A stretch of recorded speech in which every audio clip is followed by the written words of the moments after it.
হুম, দয়া করে ছেড়ে দিন আমায়। আমার কাছে যা আছে সব নিয়ে যান। তাও আমার কোনো ক্ষতি করবেন না। তোমার মতো এমন সুন্দরী মেয়েকে এভাবে টাকা নিয়ে ছেড়ে দেয় কিভাবে বলো? তোমাকে দেখলে যে কোনো ছেলে পাগল হয়ে যাবে। আর সেখানে আমি তো একটা খারাপ ছেলে। আর তোমাকে ছেড়ে দিব ভাবলে কিভাবে? আপনার হাত জোর করে বলছি, আমার সর্বনাশ করবেন না। আপনার যত টাকা লাগে আমায় বলেন, আমি দিয়ে দিব, কিন্তু আমার ক্ষতি করবেন না। আদিবা আদিত্যর কাছে হাত জোর করতে লাগলো আর কান্না করতে লাগলো। আদিত্য আদিবার কোনো কথা না শুনে ঝাঁপিয়ে পড়লো। এক এক করে আদিবার শরীর থেকে সবকিছু খুলে ছুঁড়ে ফেলে দিল। আদিবার সারা শরীর চুমুতে চুমুতে ভরিয়ে দিল। আদিবা আদিত্যকে সরিয়ে দেওয়ার চেষ্টা করতে লাগলো আর কান্না করতে লাগলো, কিন্তু আদিবার কান্না আদিত্যর কানে পৌঁছালো না। আদিত্য নিজের মতো করে আদর করতে লাগলো।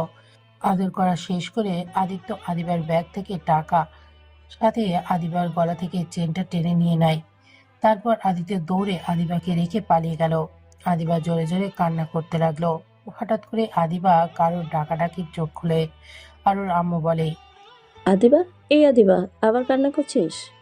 আদিবা খাট থেকে উঠে শক্ত করে জড়িয়ে ধরল ওর আম্মুকে। ওর আম্মু পিঠে হাত বুলিয়ে দিয়ে বলল, মা আমার, কান্না করিস না।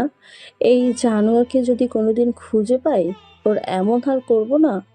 আম্মু, আমি আর নিতে পারছি না। এই একই স্বপ্ন বারবার কেন আমার চোখের সামনে আসছে?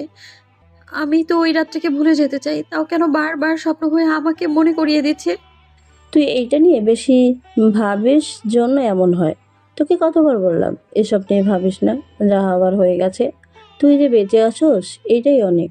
আমার একমাত্র মেয়ে তুই। তোর কিছু হয়ে গেলে আমরা কিভাবে বেঁচে থাকতাম বল? আম্মু, আমি একটা ধর্ষিতা মেয়ে। আমার বেঁচে থাকার কোনো মানে নেই। তার চেয়ে মরে যাওয়া ভালো ছিল আমার। প্লিজ এইসব কথা রাখ। অফিসে যাবি না? অফিসে যাওয়ার সময় হয়ে গেছে, যা ফ্রেশ হয়ে আয়। আদিবা ওর আম্মুকে ছেড়ে চোখের পানি মুছে ওয়াশরুমে চলে যায়। আর এদিকে আদিত্য সকালে ঘুম থেকে উঠে গোসল করে ইন্টারভিউ দেওয়ার জন্য রেডি হয়ে নিল। আদিত্য ছোট বোন এসেছে। আদিত্যকে বলল, ভাই, রান্না শেষ, খাবার খেয়ে বের হ। আদিত্য ওর বোনের কথা শুনে ওর বোনের সাথে যেতে লাগলো। আদিত্যর বোন একটা পাটি মাটিতে বিছিয়ে আদিত্যকে বসতে দিল। আদিত্য বসলে আদিত্যর বোন হাতে আর খাবার বেড়ে দিল। আদিত্য খাবারের প্লেটটা হাতে নিয়ে ওর বোনকে খাইয়ে দিতে লাগলো আর নিজে খেতে লাগলো। খাবার খাওয়া শেষ করে আদিত্য বলল, বনু, তুমি ঘরে থেকো। দরকার ছাড়া দরজা খোলো না। আমি বাসায় আসলে তোকে নিয়ে করতে যাব। আচ্ছা? আচ্ছা ভাই। আদিত্য বাড়ি থেকে বের হয়ে 10 মিনিট হেঁটে বাস কাউন্টারে গিয়ে লোকাল বাসে উঠে বসলো।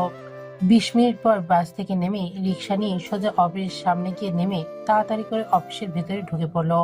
ভেতরে গিয়ে দেখে অনেকজন দাঁড়িয়ে আছে ইন্টারভিউ দেওয়ার জন্য। আদিত্য ওদের সাথে দাঁড়ালো। সবাই এক এক করে ইন্টারভিউ দিতে লাগলো। 1 ঘন্টা দাঁড়িয়ে থাকার পর আদিত্যর সময় চলে আসলো। 1 ঘন্টা দাঁড়িয়ে থাকতে থাকতে আদিত্যর পা একদম ব্যথা হয়ে গেছে। তারপর নিজেকে ঠিক করে কেবিনের সামনে গিয়ে বলল, আসতে পারি ম্যাম? হুম, আসুন। আদিত্য ভেতরে ঢুকে আদিবাকে দেখে চমকে গেল। আদিত্যর হাত পা কাঁপতে লাগলো। আদিবা আদিত্যকে বসতে বলল। আদিত্য বুঝতে পারছে না বসবে নাকি দৌড়ে পালিয়ে যাবে। আদিত্যকে এভাবে দাঁড়িয়ে থাকতে দেখে আদিবা বলল। কি ব্যাপার, বসছেন না কেন? বসেন। আদিত্য ঢোক গিলে চেয়ার টেনে বসলো। আদিবার দিকে কাগজপত্র এগিয়ে দিল। আদিবা দেখে বলল, আপনি দেখছি অনেক ভালো স্টুডেন্ট। তা এই চাকরি কেন করতে আসলেন? আপনার তো আরো পড়া বাকি আছে। এই অল্প বয়সে চাকরি নিতে এসেছেন? আমার চাকরিটা দরকার, তাই এই বয়সে চাকরির ইন্টারভিউ দিতে এসছে। হুম, বুঝলাম। আমার একজন বিশ্বাসযোগ্য মানুষ লাগবে, যে আমার পাশে আশেপাশে সব সময় থাকবে, আমাকে প্রোটেক্ট করবে, আর সাথে আমার হাতের কাজগুলো করে দিবে। আচ্ছা। আদিবা আদিত্যকে অনেক ধরনের প্রশ্ন করতে লাগলো। আদিত্য ভয়ে ভয়ে প্রশ্নের সবগুলো উত্তর দিতে লাগলো। আদিবা আদিত্যকে বলল। আচ্ছা, আপনি তাহলে আসতে পারেন। আদিত্য আর কোনো কথা না বলে সালাম দিয়ে সোজা বের হয়ে দীর্ঘশ্বাস ফেলে অফিস থেকে তাড়াতাড়ি বের হয়ে গেল। আদিত্য হেঁটে বাস স্ট্যান্ডে চলে গেল। বাসের অপেক্ষায় বসে থাকলো। আদিত্য বাস কাউন্টারের সামনে বসে ভাবতে লাগলো। হায় আল্লাহ, এ আমি কি করছি? যদি কোনোদিন ধরা পড়ে যাই, তাহলে আমাকে মেরে ফেলবে। আর ভাগ্যক্রমে তোর অফিসে ইন্টারভিউ দিতে গেলাম। যদি সেই দিন কালো মাস্ক পরা না থাকতো, তাহলে তো আমাকে চিনে ফেলতো। আদিত্যর কথা ভাবতে লাগলো। বাস আসলে আদিত্য ভাবনার জগৎ থেকে বের হলে বাসে উঠে বসলো। জ্যাম থাকায় 1 ঘন্টা পর বাস থেকে নেমে পায়ে হেঁটে চলে গেল বাসায়। বাসায় গিয়ে দরজা নক করতে লাগলো। আতিয়া, বনু, কই তুমি? ঘুমিয়ে গেছো নাকি? আদিত্য দরজা হালকা ধাক্কা দিলে সাথে সাথে দরজা খুলে গেল। আদিত্য অবাক হয়ে গেল। ঘরের ভিতরে ঢুকে আদিত্য যেন থমকে গেল। আদিত্য দৌড়ে গিয়ে ওর চাচাতো ভাইকে লাথি দিয়ে ফেলে দিল। আদিত্য ওর বোনের পা জড়িয়ে ধরে কান্না করতে লাগলো। গলা ফাঁস থেকে আতিয়াকে নামিয়ে খাটে শুয়ে দিয়ে মুখে ডাকতে লাগলো। এই বনু, বনু, এই বনু, উঠো না। এই বনু, কথা বলছো না কেন? উঠো না। আদিত্য চিৎকার করে কান্না করতে লাগলো। আদিত্য চাচাতো ভাইয়ের দিকে তাকাতেই ওর চাচাতো ভাই দৌড়ে পালাতে যাবে। তখনই আদিত্য ওর বোনকে রেখে দৌড়ে গিয়ে ওর চাচাতো ভাইকে ধরে মারতে লাগলো। ওর চাচাতো ভাই চিৎকার করে সবাইকে ডাকলে সবাই দৌড়ে এসে আদিত্য রান্নাঘরের বটি নিয়ে এসেছে। সোজা ওর চাচাতো ভাইকে কোপাতে লাগলো। এটা দেখে সবাই ভয়ে কেঁপে উঠলো। আদিত্য চাচা চাচি আদিত্যকে থামানোর চেষ্টা করলো। আমাকে ছাড়েন, আপনার ছেলেকে আমি মেরে ফেলবো। আমার বোনকে ধর্ষণ করে মেরে ফেলেছে, আর আমি ওকে ছেড়ে দেব? ভাবলেন কিভাবে?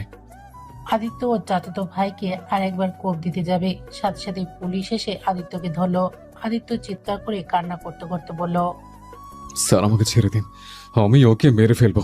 ওই আমার ছোট বোনকে মেরে ফেলেছে, আমি ওকে ছাড়বো না। সবাই রুমের ভেতরে গিয়ে আতিয়ার মৃতদেহ দেখে।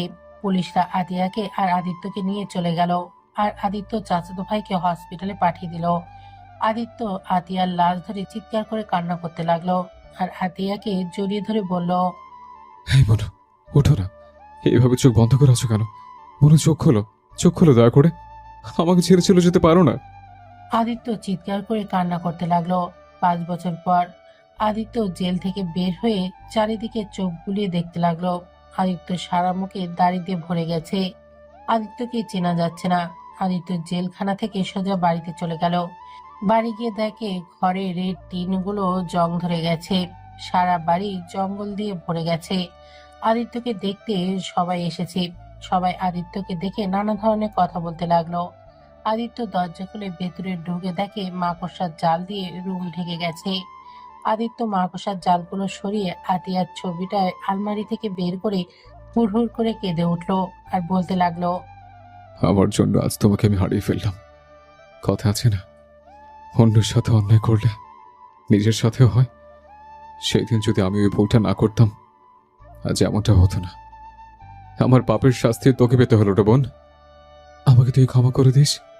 আদিত্য কথাগুলো বলে অঝরে কান্না করতে লাগলো। অনেকক্ষণ কান্না করে ব্যাগের ছবিটা নিয়ে দরকারি কাগজপত্র তুলে কিছু শার্ট প্যান্ট তুলে বের হলো। সবাই আদিত্যর দিকে তাকিয়ে আছে। আদিত্য 10 মিনিট হেঁটে বাস কাউন্টারে চলে গেল।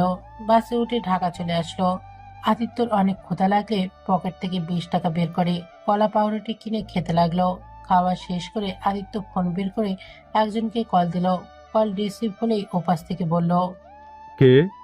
ভাই, আমি আদিত্য। এটা তো আপনার নাম্বার, আপনি চিনতে পারছেন না? রাকিব চোখ ডুলে ফোনের দিকে তাকিয়ে বলল। ও আদিত্য, তুমি? ঘুমের ভেতরে নাম্বার দেখি নাই। আচ্ছা, তুমি কি ছাড়া পেয়েছো? জি। তুমি এখন কোথায় আছো? জি, আমি বাস কাউন্টার থেকে নেমেছি, একটা দোকানে বসে আছে। আচ্ছা, তুমি বাস কাউন্টারের পাশে থাকো, আমি মানুষ পাঠিয়ে দিচ্ছি। আচ্ছা ভাইয়া। আদিত্য বাস কাউন্টারের সামনে গিয়ে বসলো। অনেকক্ষণ অপেক্ষা করার পর আদিত্যকে কল দিলে আদিত্য রিসিভ করলে দুজন লোক এসে আদিত্যকে নিয়ে গেল। আদিত্য একটা বিশাল বড় বাড়ির সামনে গিয়ে গাড়ি থেকে নামিয়ে দিল। আদিত্য গেট দিয়ে ঢুকে রাকিবকে কল দিলে রাকিব রিসিভ করে বলল। সদর দরজার কাছে আসো। আপনি কোথায়? আমি বসার ঘরে আছি, তুমি আসো। আদিত্য কলটা কেটে সদর দরজার কাছে গিয়ে কলিং বেল চাপ দিতেই দরজা খুলে গেল। আদিত্যকে দেখে মেয়েটা ভেতরে নিয়ে গেল। ভেতরে যেতে রাকিব এসে হ্যান্ডশেক করলো। আদিত্যকে নিয়ে বসার ঘরে বসলো। আদিত্যকে রাকিব ওর আব্বু আম্মুর সাথে পরিচয় করিয়ে দিতে যাবে। আদিত্য চমকে উঠলো। আদিত্য কিছু বলার আগে রাকিবের আম্মু রায়লা বেগম বলল। তুমি আমার ছেলেকে জেলের ভেতরে অনেক যত্ন রেখেছিলে, তোমার কথা অনেক শুনেছি। তোমাকে কি বলে যে ধন্যবাদ দেব? তোমার সব ঘটনা শুনেছি, সত্যি তোমার সাথে খুব খারাপ হয়েছে। আজ থেকে তুমি আমাদের এখানেই থাকবে, আর নিজেকে কখনোই একা ভাবো না। আজ থেকে আমরা তোমার আপনজন। রাহেলা বেগমের কথা শুনে আদিত্যের চোখ দিয়ে কয়েক ফোঁটা পানি বের হলো। চোখ মুছে বলল, আপনাকে কিভাবে যে ধন্যবাদ দিব আমি ভাষা খুঁজে পাচ্ছি না। রাকিব ভাইয়ের থেকে শুনেছিলাম আপনাদের কথা। আসলে আপনারা অনেক ভালো মানুষ। আচ্ছা রাকিব, তুমি যাও, আদিত্যকে ওর রুম দেখিয়ে দাও। আচ্ছা আম্মু।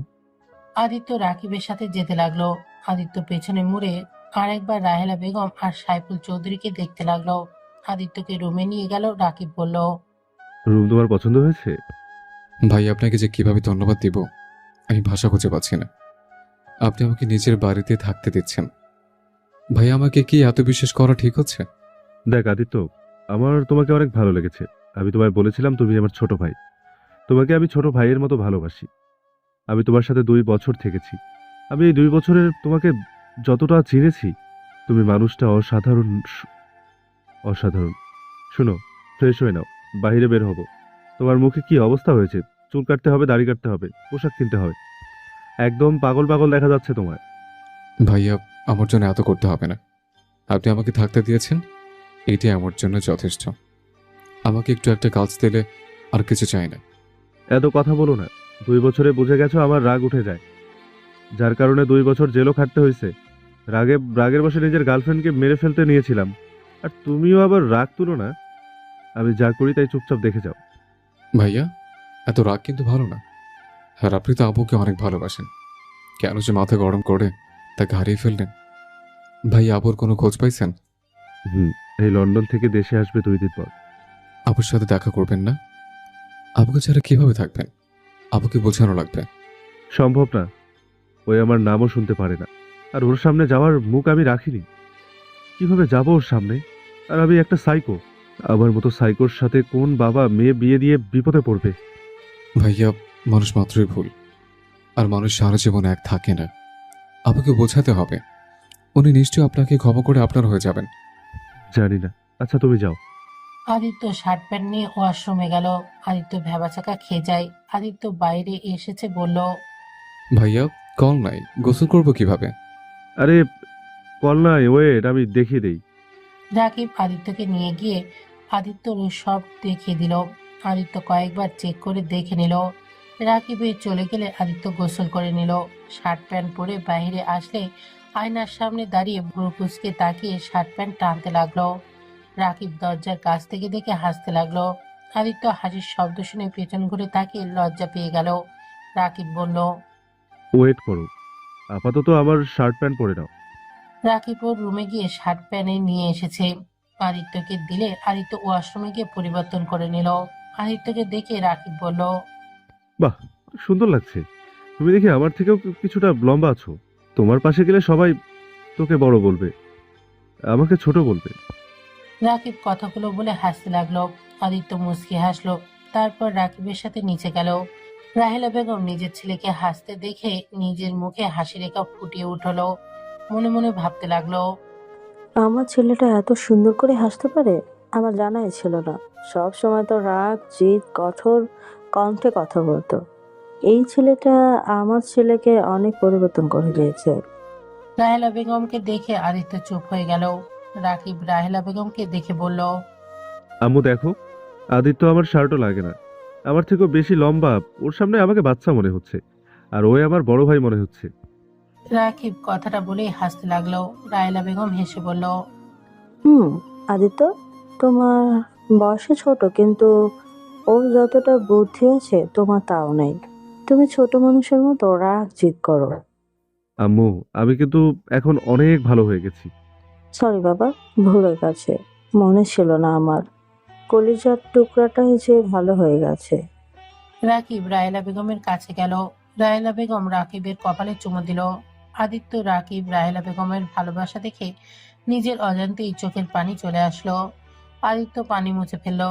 রাকিব রাহেলা বেগমকে ছেড়ে দিয়ে বলল, আম্মু, আদিত্যকে নিয়ে বের হচ্ছি। খাবার খাওয়া নিয়ে যাও, আদিত্য নিশ্চয়ই ক্ষুধা লেগেছে। আমি রেস্টুরেন্ট থেকে খাওয়া খাওয়া দিব। আদিত্য, চলো আমার সাথে। রাকিবের সাথে আদিত্য যেতে লাগলো। আদিত্যকে নিয়ে সোজা সেলুনে চলে গেল। চুল দাড়ির সাথে ফেসিয়াল করালো। সব করা শেষ হলে রাকিব আদিত্যকে দেখে অবাক হয়ে বলল, মাশাল্লাহ, ছোট ভাই তোমাকে তো একদম হিরোদের মতো লাগছে। তোমাকে দেখে আমার হিংসে হচ্ছে। ভাই মজা করেন না, আপনি আমার থেকে দ্বিগুণ হ্যান্ডসাম। হয়েছে, চলো এবার রেস্টুরেন্টে যাব। খাবার খেয়ে তোমার জন্য পোশাক কিনে বাসা যাব।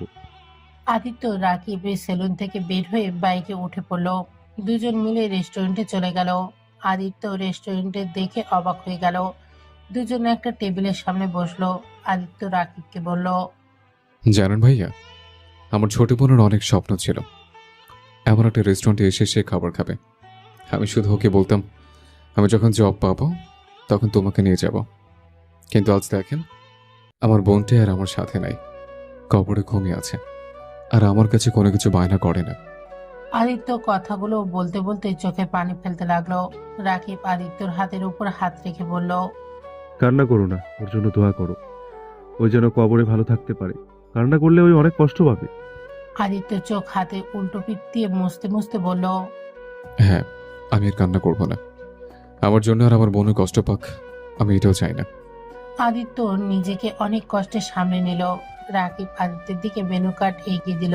আদিত্য বলল, ভাইয়া, আপনি যা খাবেন তাই খাবো। রাকিব অর্ডার দিতে লাগলো। অনেকক্ষণ পর অর্ডার সব খাবার চলে আসলো। আদিত্য হাত দিয়ে খেতে গেলে রাকিব আদিত্যকে শিখিয়ে দিতে লাগলো। আদিত্য খেতে গিয়ে বারবার খাবার ফেলে দিচ্ছে। রাকিব হাত দিয়ে খেতে লাগলো। আদিত্য হেসে চামচ রেখে হাত দিয়ে খেতে লাগলো আর বলল, জানেন ভাইয়া, হাত দিয়ে খাওয়ার যে শান্তি, সেটাতে চামচ দিয়ে খাওয়া এতটা মজা পাওয়া যায় না। ঠিক বলেছ। দুজনও গল্প করতে করতে খাবার খেয়ে নিল। খাবার শেষ করে রাকিব বিল দিয়ে দিল। দুজন রেস্টুরেন্ট থেকে বের হয়ে বাইক নিয়ে সোজা শপিং মলে চলে গেল। আদিত্যকে শপিং করিয়ে দিল। আদিত্য শপিং মল ঘুরে ঘুরে দেখতে লাগলো। হঠাৎ করে আদিত্যর কারোর সাথে ধাক্কা খেয়ে পড়ে যায়। আদিত্য উঠে মেয়েটাকে সরি বলবে, তার আগেই মেয়েটা ঠাস ঠাস করে থাপ্পড় মারলো। এই ছেলে, চোখে দেখো না? সরি আপু। বেয়াদব ছেলে কোথাকার! আবার আদিত্যকে মারতে যাবে, তখনই রাকিব এসে রূপার হাত ধরে বলল, ওই, বলছো তো সরি, তাই না? আমার আবার মারতে যাচ্ছ কেন? রূপা রাকিবকে দেখে অবাক হয়ে গিয়ে সাথে সাথে হাত ছাড়িয়ে নিয়ে চলে যেতে লাগলো। আদিত্য অবাক হয়ে গেল। আদিত্য রাকিবকে বলল, ভাইয়া ওনাকে চেনেন নাকি? আপনাকে কিছু না বলে চলে গেল। ওইটা তোমার আপু? আপু মানে? রূপা আপু। কিন্তু উনি না 2 দিন পর লন্ডন থেকে আসবে। জানি না, আমার এক ফ্রেন্ড তো তাই বলছিল। আপুকে ডাক দেই। আদিত্য রূপাকে ডাক দিয়ে দৌড়ে গেল। রাকিব আদিত্যর পিছু পিছু যেতে লাগলো আর বলতে লাগলো, আদিত্য দাঁড়াও। আপুকে আগে আটকে নেই, তারপর দাঁড়াবো। আদিত্য রাকিবের কোনো কথা না শুনে শপিং মল থেকে বের হলে দেখে রূপা গাড়িতে উঠবে। সাথে সাথে আদিত্য হাঁপাতে হাঁপাতে বলল, আপু, আমার আপনার সাথে কথা আছে। কি কথা? একটু আমাকে বলতে দেন। আদিত্য, এভাবে কেউ দৌড়ায়? ভাইয়া ওয়েট করেন, নিঃশ্বাস ফেলতে দেন। রূপা রাকিবকে দেখে গাড়িতে উঠতে যাবে। সাথে সাথে আদিত্য গাড়ির দরজা আটকে দিয়ে বলল, আপু প্লিজ, রাগ করে চলে যাবেন না, প্লিজ একটু আমার কথা শুনেন। আমি কারো কথা শুনতে চাই না। আর তুমি কে যে তোমার কথা শুনতে হবে? আপনার একটা ছোট ভাই হিসেবে ধরতে পারেন, প্লিজ আমার কথাটা শোনেন। রূপা কিছু বলতেই যাবে, তখনই পিছন থেকে কেউ বলে উঠল, রূপা। দোস্ত, তুই কেমন আছোস? রূপা আদিত্যকে এড়িয়ে আদিবাকে জড়িয়ে ধরলো।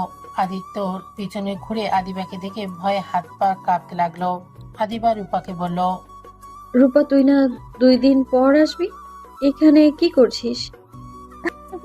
সবাইকে সারপ্রাইজ দিব, তাই গতকাল রাতে এসেছি। সাবাকে সারপ্রাইজ দিব জন্য কিছু বলিনি। তাই বলে আমায় বলবি না? আরে এখানে কি করছিলি? আরে রাকিব, তুমি এইখানে কেমন আছো? জেল থেকে কবে ছাড়া পেলে? ভালো আছি, তুমি কেমন আছো? 5 দিন হলো এসেছি। ও আচ্ছা, তা জেলের ভাত কেমন লাগলো? আর তোমার সাহস কি করে হয় আবার আমার বান্ধবীর সামনে আসার? রাকিব কিছু না বলে আদিত্যের হাত ধরে টেনে নিয়ে গেল। আদিত্য ভয়ে ভয়ে চলে গেল, কোনো কথা বলল না। রাকিব আদিত্যকে এভাবে দেখে বলল, কি ব্যাপার, এভাবে কাঁপছো কেন? কিছু হয়েছে তোমার? না। রাকিব বাইকে উঠে পড়লে আদিত্য পেছনে উঠে বসলো। দুজন বাসায় চলে গেল। আদিত্য রুমে এসে খাটে বসে ভাবতে লাগলো। আমাকে যেভাবে হোক ওনার কাছ থেকে ক্ষমা চাইতে হবে, না হলে আমি কখনোই শান্তিতে ঘুমাতে পারবো না। আমার বোন শান্তি পাবে না। আমাকে যেভাবে হোক ওনার কাছ থেকে ক্ষমা চাইতে হবে। কিভাবে ওনার সাথে যোগাযোগ করব? যেভাবে হোক আমাকে ওনার সাথে কথা বলতে হবে। আর ওনার চেইনটা ফিরিয়ে দিতে হবে। আদিত্য কথাগুলো ভাবছিল। রাকিব নিজের রুমে গিয়ে রূপার কথা ভেবে চোখ বেয়ে পানি ঝরতে লাগলো। 8টার দিকে আদিত্য রাকিবের রুমে আসলে রাকিবের রুম অন্ধকার হয়ে আছে। আদিত্য লাইট জ্বালিয়ে দিল। রাকিব ওপর হয়ে শুয়ে আছে। আদিত্য রাকিবকে আস্তে আস্তে ডাকতে লাগলো। রাকিব ঘুমো ঘুমো চোখে খাটে বসে বলল, কিছু বলবেন? ভাইয়া, আপনি কি কান্না করছেন? ভাইয়া, কান্না না করে আপুকে বোঝানোর চেষ্টা করলেই তো পারেন। আর আপু যদি আপনাকে সত্যি ভালোবেসে থাকে, আমার বিশ্বাস লাস্টবারের মতো আপনাকে উনি ক্ষমা করে দেবে। আমি কোন মুখে ওর সামনে যাব? আমি ওকে গলা টিপে মেরে ফেলতে চাইছিলাম, শুধুমাত্র অন্যজনের কথায় ওকে ভুল বুঝে। আমি কেমন ভালোবাসলাম ওকে যে আমি আমি ওকে বিশ্বাস করতে পারলাম না। অন্য কারো কথায় ওকে বিশ্বাস করলাম। ভাইয়া, আপনি অন্যায় করছেন। আপনি তো 2 বছর জেলও খাটলেন। আপনার আম্মু আব্বু বা কেউ আপনার খোঁজ খবরও নেয়নি, আপনাকে শাস্তি দিয়েছে। আপনি তো এখন আগের মতো নেই, অনেকটা ভালো হয়ে গেছেন। ওই আমাকে কখনোই ক্ষমা করবে না। ও আমাকে সহ্য করতে পারছে না। আচ্ছা ভাইয়া, নতুন করে আপুকে পটালে কেমন হয়? মানে? আদিত্য রাকিবকে কিছু প্ল্যান বলল।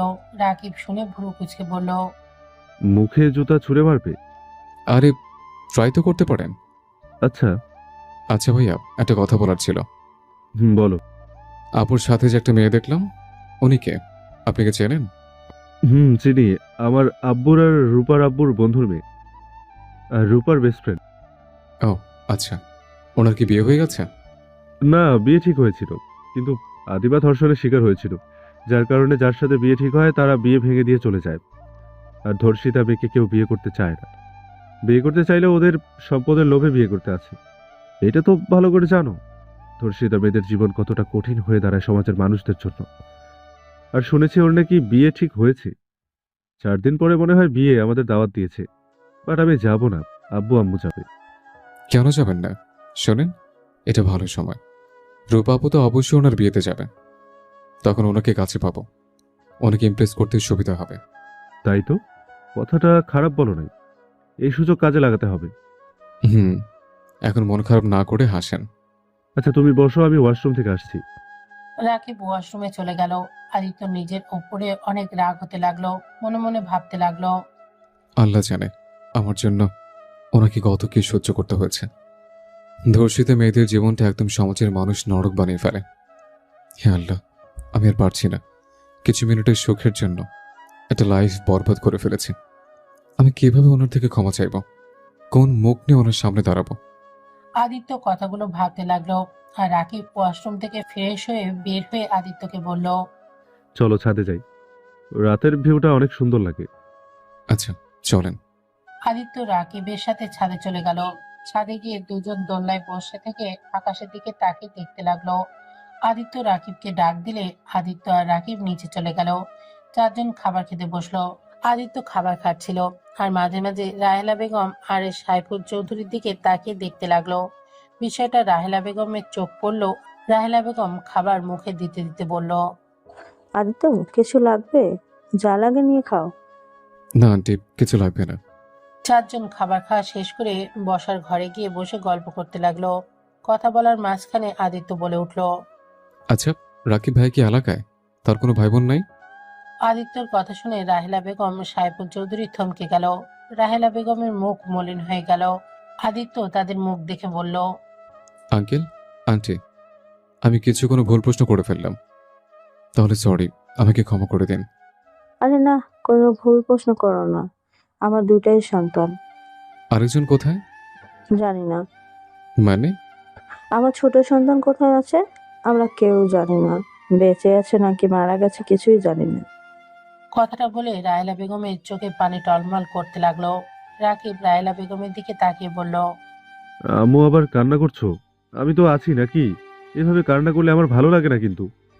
রাকিবের কথা শুনে চোখ মুছে ফেলল। না, আমি আর কাটবো না। তোমরাই খাবার খাও। রাহেলা বেগম আর কিছু না খেয়ে উঠে চলে গেল। আদিত্য মাথা নিচু করে বলল, সরি, আমার জন্য আন্টি না খেয়ে চলে গেল। আরে তেমন কিছু না, আম্মু মাঝে মাঝে এমন করে। আমার ছোট ভাই হারিয়ে যাওয়ার পর থেকে এমন করে, অনেকের খাবার ছেড়ে উঠে গেছে। আচ্ছা ভাইয়া, আপনার ছোট ভাই হারিয়ে গেল কিভাবে? 2004 সালে আমার আম্মুকে আর ছোট ভাই রাফিকে নিয়ে পার্কে গেছিল। আমি আইসক্রিমের বায়না ধরলে আম্মু আমার জন্য আইসক্রিম কিনতে চলে যায়, আর আমি আর আমার ছোট ভাই খেলা করছিলাম। হঠাৎ করে আমি প্রজাপতি থেকে প্রজাপতির পিছন পিছন চলে যাই। আমি রাস্তায় পৌঁছে গেলে অ্যাক্সিডেন্ট হতে যাবে, তার আগে আম্মু দৌড়ে আমার কাছে যায়, আমাকে কোলে তুলে নিয়ে এসেছে।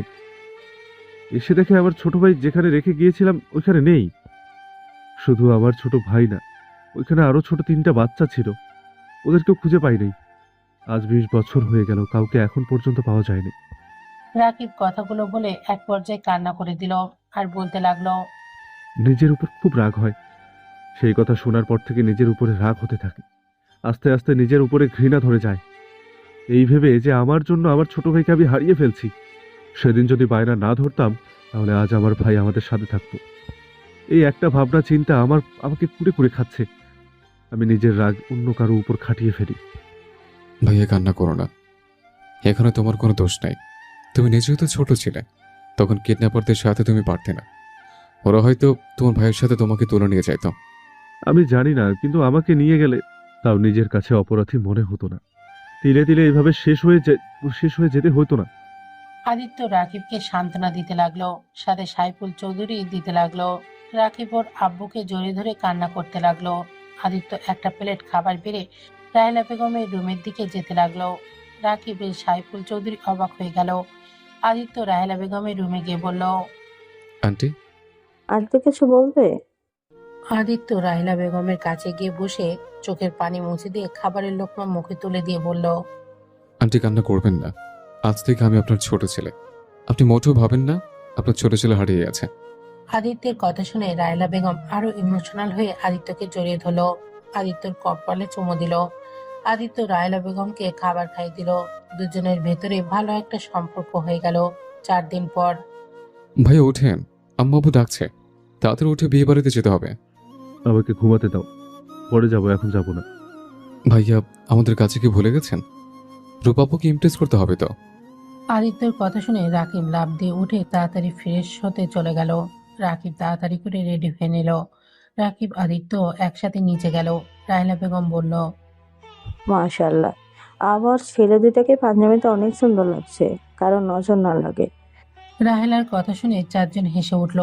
তারপর বাসা থেকে বের হয়ে গাড়িতে উঠে পড়ল। 20 মিনিটের বিয়ের রিসেপশনে চলে গেল। সবাই নাচ গান করছে। আদিত্য রাকিব রূপাকে খুঁজতে লাগলো। খুঁজতে খুঁজতে রূপাকে ছাদে পেল। রাকিব আদিত্যকে সামনে এগিয়ে দিলে আদিত্য রূপার কাছে গিয়ে বলল, আসসালামু আলাইকুম আপু, কেমন আছেন? রূপা কারোর কণ্ঠ পেয়ে পেছনে ঘুরে তাকে দেখে আদিত্য। রূপা আদিত্যকে বলল, ওয়ালাইকুম সালাম, তুমি এখানে কি করছো? জি আপু, আমি ভাইয়াদের সাথে এসেছি। ভাইয়া, রাকিব তোমার কেমন ভয়? কলেজের ভাই, যাই হোক ওসব বাদ দেন। যেটা বলার ছিল আপু, ভাইয়া আপনাকে অনেক ভালোবাসে। প্লিজ আপু, ভাইয়াকে ক্ষমা করে একটা সুযোগ দেন। ভাই নিজেকে অনেক পরিবর্তন করেছে। ব্যাস, আর একটা কথাও বলো না, এখান থেকে চলে যাও, না হলে খুব খারাপ হয়ে যাবে। আপু প্লিজ, দয়া করে ভাইয়াকে ক্ষমা করে দিন। আদিত্যর কথা শুনে রূপা রেগে সোজা আদিত্যর গালে ঠাস ঠাস করে থাপ্পড় মারল। রাকিব আদিত্যর পেছন থেকে বের হয়ে রাগের লোক নিয়ে কিছু বলতেই যাবে, সাথে সাথে আদিত্য রাকিবের হাত ধরে বলল, আপু আমাকে মারেন, সমস্যা নেই। আমার ভাইয়াকে দয়া করে ক্ষমা করে দিন। ভাইয়া তো নিজের ভুল বুঝতে পেরেছে। 2 বছর জেল খাটছে, তারপরে কি আপনার মনে হয় ভাইয়ের শাস্তি কম হয়ে গেছে? দেখেন, আপনার যদি ভাইয়ের উপরে রাগ থাকে, তাহলে ভাইয়ের উপরে রাগ খাটান, দরকার পড়লে শাস্তি দেন। তাই বলে আপনি ভাইয়াকে এড়িয়ে যাবেন না, কথা বলেন। অন্তত আপনি তো ভাইয়াকে ভালোবাসেন। ভালোবাসার মানুষটাকে কি লাস্টবারের মতো ক্ষমা করা যায় না? আদিত্যর কথা শুনে রূপা কিছু বলতেই যাবে, তার আগেই নিচ থেকে চিল্লাপাল্লার আওয়াজ আসলো। 3 জন দৌড়ে নিচে নেমে গেল। নিচে গিয়ে দেখে আদিবা আত্মহত্যা করতে চলে গেছে। সবাই আদিবার রুমের দরজা ধাক্কাতে লাগলো। দরজা খুলছে না দেখে আদিত্য পাশের রুমের দরজা খুলে ব্যালকনি দিয়ে আদিবার রুমে ঢুকলো। আদিত্য আদিবার পা ধরে বলল, দয়া করে এমন পাপ কাজ করবেন না, এটা কখনোই সমাধান হতে পারে না। দয়া করে নেমে আসেন। আমায় ছেড়ে দিন, আমি বাঁচতে চাই না। আমার বেঁচে থাকার কোনো অধিকার নেই। ধর্ষিতা মেয়েদের বেঁচে থাকার কোনো অধিকার নেই। দয়া করে ছেড়ে দিন আমায়। আমি আর পারছি না। এক এক করে এইভাবে সবাই বিয়ে ভেঙে দিচ্ছে। 1000 জনের 1000 কথা এত শুনতে পারছি না আর আমি। কারো কথা কেন কান দিচ্ছেন? আপনি তো আপনার বাবা মায়ের একমাত্র সন্তান। আপনার যদি কিছু হয়ে যায়, তাহলে আপনার বাবা মার অবস্থা কি হবে একবার ভেবে দেখেছেন? আপনি তো আত্মহত্যা করে ভাবছেন মুক্তি হয়ে যাবেন, কিন্তু আপনার আব্বু আম্মু কি হবে? তারা সহ্য করতে পারবে কি? আদিত্য, দরজা খোলো। ভাইয়া, উনি তো দড়ি ছড়াচ্ছেন না। ওনাকে ছেড়ে দিলে তো উনি ঝরে যাবে। তোমার পায়ের কাছে দেখো টুল আছে, ওইটা খাটের উপর তুলে আদিবার পায়ের নিচে দাও। আদিত্য রাকিবের কথা শুনে পা দিয়ে টুলটা নিয়ে আসতে লাগলো। আর ওইদিকে আদিবার আব্বু আম্মু কান্নায় ভেঙে পড়তে লাগলো। আর সবাই আদিবাকে নেমে পড়তে বলল। আদিত্য অনেক কষ্টে টুলটা নিয়ে আদিবার পায়ের কাছে দিয়ে দরজা খুলতেই যাবে, সাথে সাথে আদিবা পায়ের কাছ থেকে টুল ছড়িয়ে ঝুলে পড়ে। আদিত্য দরজা খুলে দিলে সবাই রুমে ঢুকে পড়ে। আদিবার আব্বু আম্মু আদিবার হাত জড়িয়ে ধরে কান্না করতে লাগলো আর বলতে লাগলো। আদিবা, এমন কাজ করো না। কে কি বলো, ওইটা কানে কানে নিচ্ছ। কে তোমাকে বিয়ে করলো বা না করলো ওইটা দেখার বিষয় না। আদিবা, আমাকে ছেড়ে চলে যাও না। রাগীব রূপা মিলে আদিবাকে নামিয়ে নিল। আদিবা জোরে জোরে কাঁদতে লাগলো। আদিত্য নিজের উপরে অনেক রাগ লাগলো। আদিত্য সহ্য করতে না পেরে আদিবার কাছে গিয়ে আদিবার হাত শক্ত করে জড়িয়ে ধরে বলল। আমি আপনাকে বিয়ে করতে চাই। আমি আপনাকে কথা দিচ্ছি, এই 5 বছর যতটা কষ্ট সহ্য করেছেন, আমি আপনাকে সম্পূর্ণ ভালোবাসা দিয়ে সব ভুলিয়ে দেওয়ার চেষ্টা করব। দয়া করে আমাকে একটা সুযোগ দিন আপনাকে ভালোবাসার। আমি আপনার লাইফটা পরিবর্তন করে দিতে চাই। প্লিজ, এভাবে ভেঙে পড়বেন না। আদিত্যর কথা শুনে সবাই অবাক হয়ে যায়। আদিবার আব্বু আম্মু অবাক হয়ে আদিত্যের দিকে তাকালে রায়না বেগম বলল। কি? আদিত্য, তুমি বিয়ে করবে মানে? আদিবা তোমার বড় আপন মতো। আম্মু, বয়স কোনো ব্যাপার না। আঙ্কেল আন্টি, আপনাদের কাছে আপনার মেয়েকে আমি চাচ্ছি। আমি একটা বেকার ছেলে, আর আমি গরিব ঘরের সন্তান। আমি আপনার মেয়েকে বিয়ে করতে চাই। আমি জানি ছোট মুখে বড় কথা হয়ে যাচ্ছে, কিন্তু সত্যি আমি আপনার মেয়েকে বিয়ে করতে চাই। আমি আপনার মেয়েকে হয়তো বড়লোকের মতো টাকা পয়সা দিয়ে ভরিয়ে দিতে পারবো না, কিন্তু ভালোবাসার সম্মান দিয়ে রাখতে পারবো। একবার আমাকে বিশ্বাস করে দেখেন, আমি যদি আপনার মেয়েকে অসুখে রাখি, তাহলে আপনারা আমাকে মেরে ফেলেন, আমার কোনো আফসোস থাকবে না। আদিত্যের কথা শুনে সবাই কানাঘুষো করতে লাগলো। অনেকক্ষণ ভেবে চিন্তা করে আদিবার আব্বু আম্মু রাজি হয়ে যায়। আদিবার কিছু বলতে চাইলে বলার সুযোগ দেয় না। আদিত্য আর আদিবার বিয়ে পড়ানো শুরু করলো। যৌতুক দিতে চাইলে আদিত্য বলে উঠল। ভাইয়া, তুমি মাফ করবেন, আমি আপনার মেয়ের হাত দুইটা চাই। আমার আর কিছুই চাই না। যদি যৌতুক হিসেবে কিছু দিতে চান জোর করে, আমি তাহলে একটা জিনিসই চাইবো, সেটা আপনার মেয়েকে। আদিত্যর কথা শুনে সবাই অবাক হয়ে গেল। কেউ কেউ আদিত্যকে ভালো বলতে লাগলো, কেউ কেউ আদিত্যকে পাগল বলতে লাগলো। আদিবার আব্বু আম্মু আদিত্যের প্রতি অনেকটা ইমোশনাল হয়ে যায়। আদিত্য আর আদিবার বিয়ে পড়িয়ে দিল। আদিত্যর বাবা মা হিসেবে রায়লা বেগম সাইফুল চৌধুরী স্বাক্ষর দেয়। আদিবা আর আদিত্য বসে আছে। সবাই নাচানাচি গান বাজনা নিয়ে মেতে থাকলেও আদিবার মুখে এক ফোঁটাও হাসি নেই। আদিবার চোখ বেয়ে অনবর পানি পড়ছে। আদিত্য আদিবার চোখের পানি মুছে দিতে দিতে বলল। আমি জানি আমাকে আপনার পছন্দ না, আমি জানি আমার উপর আপনার রাগ হচ্ছে। দয়া করে প্লিজ এভাবে কান্না করবেন না। আপনার কান্না আমার সহ্য হচ্ছে না। আমি একবার যখন আপনার হাত ধরেছি, তখন আমার মৃত্যুর আগ পর্যন্ত আপনার হাত ধরে বাঁচতে চাই। এই হাত কখনই আপনার হাত ছেড়ে দিবে না। আদিত্যর কথা শুনে আদিবা কিছু বলল না, চুপ হয়ে বসে থাকলো। আদিত্য আদিবার জন্য বাসর ঘর সাজানো হলে আদিবা আর আদিত্যকে নিয়ে বাসর ঘরে বসিয়ে দিয়ে আসলো। আদিত্য দরজা লাগিয়ে দিলে আদিবা আদিত্যকে বলল। তুমি কি পাগল? আমার মতো ধর্ষিতা মেয়েকে কেন বিয়ে করলে? বিয়ে তো করলে আবার যৌতুক পর্যন্ত নিলে না। তুমি আমায় কেন দয়া করলে? আমি তোমায় দয়া করি না, আমি আমার ভুল শুধরানোর জন্য তোমায় বিয়ে করছি। মানে? আদিত্য আদিবাকে সত্যি বলতেই যাবে তখনই ভাবতে লাগলো। আমি যদি সত্যি বলি তাহলে উনি অনেক কষ্ট পাবে। না থাক, সময় হলে ওনাকে সব সত্যি বলে দিতে হবে। কি হলো? কি ভাবেও এভাবে? আমি চেয়েছিলাম আমি জীবনে বিয়ে করলে একটা ধর্ষিতা মেয়েকে বিয়ে করব। অবহেলিত মেয়েদের বিয়ে করার ইচ্ছে ছিল, সেটা পূর্ণ হয়ে গেল। আমি দেখেছি অবহেলিত মেয়েরা স্বামীদের অনেক ভালোবাসে, তাই ছোটবেলা থেকে এই শখটা জেগেছিল। এটা কোনো কথা? আমি যদি তোমাকে না ভালোবাসি? তুমি আমার স্ত্রী, সেখানে তুমি এখন ভালো না বাসলে একদিন একদিন আমায় তুমি ভালোবাসবে। আমি সেই দিনের অপেক্ষায় থাকবো। শোনো, বাস্তব দুনিয়ায় চলার চেষ্টা করো, কল্পনার দুনিয়ায় চলো না। আমি বাস্তব দুনিয়াতে আসি। যাই হোক, আজকে আমাদের বাসর রাত, আর আপনি কেলেমেলে কথা বলে শুরু করেছেন। বাসরাত নিয়ে কত স্বপ্ন ছিল। বউ ঘোমটা দিয়ে বসে থাকবে, আমি গিয়ে বউয়ের ঘোমটা খুলে কপালে চুমু দিয়ে প্রশংসা করব। তাতে কিছুই হলো না, উল্টে বউ আমাকে জোর করা শুরু করে দিয়েছে। আদিত্য কথা শুনে আদিবা হাসি পেল, কিন্তু হাসলো না, হাসি আটকে বলল, এত যে বড় বড় কথা বলছো, এখন যদি বলি তুমি আমায় টাচ করতে পারবে না, আমি তোমায় অনুমতি দিলাম না, তখন তুমি কি করবে? বউ অনুমতি না দিলে সেখানে তার কিছু করার নেই। জোর করে তার বউকে টাচ করা যাবে না। গুড, যাও ঘুমিয়ে পড়ো, আমারও অনেক ঘুম পেয়েছে। ঘুমালে আবার আত্মহত্যা করবেন না তো? কি মনে হয়? কি আর মনে হবে? যারা একবার আত্মহত্যা করতে যায় তাদের পেছনে শয়তান লেগে পড়ে, সবসময় কুপরামর্শ দিবে। রাগ হইলে, কষ্ট পড়লে বলবে, এত কষ্ট সহ্য করে কি হবে, আত্মহত্যা কর, সবাইকে মুক্তি করে দে, তোকে কেউ ভালোবাসে না। আদিত্যর কথা শুনে আদিবা পিছন ঘুরে মিটিমিটি হাসতে হাসতে ওয়াশরুমে চলে গেল।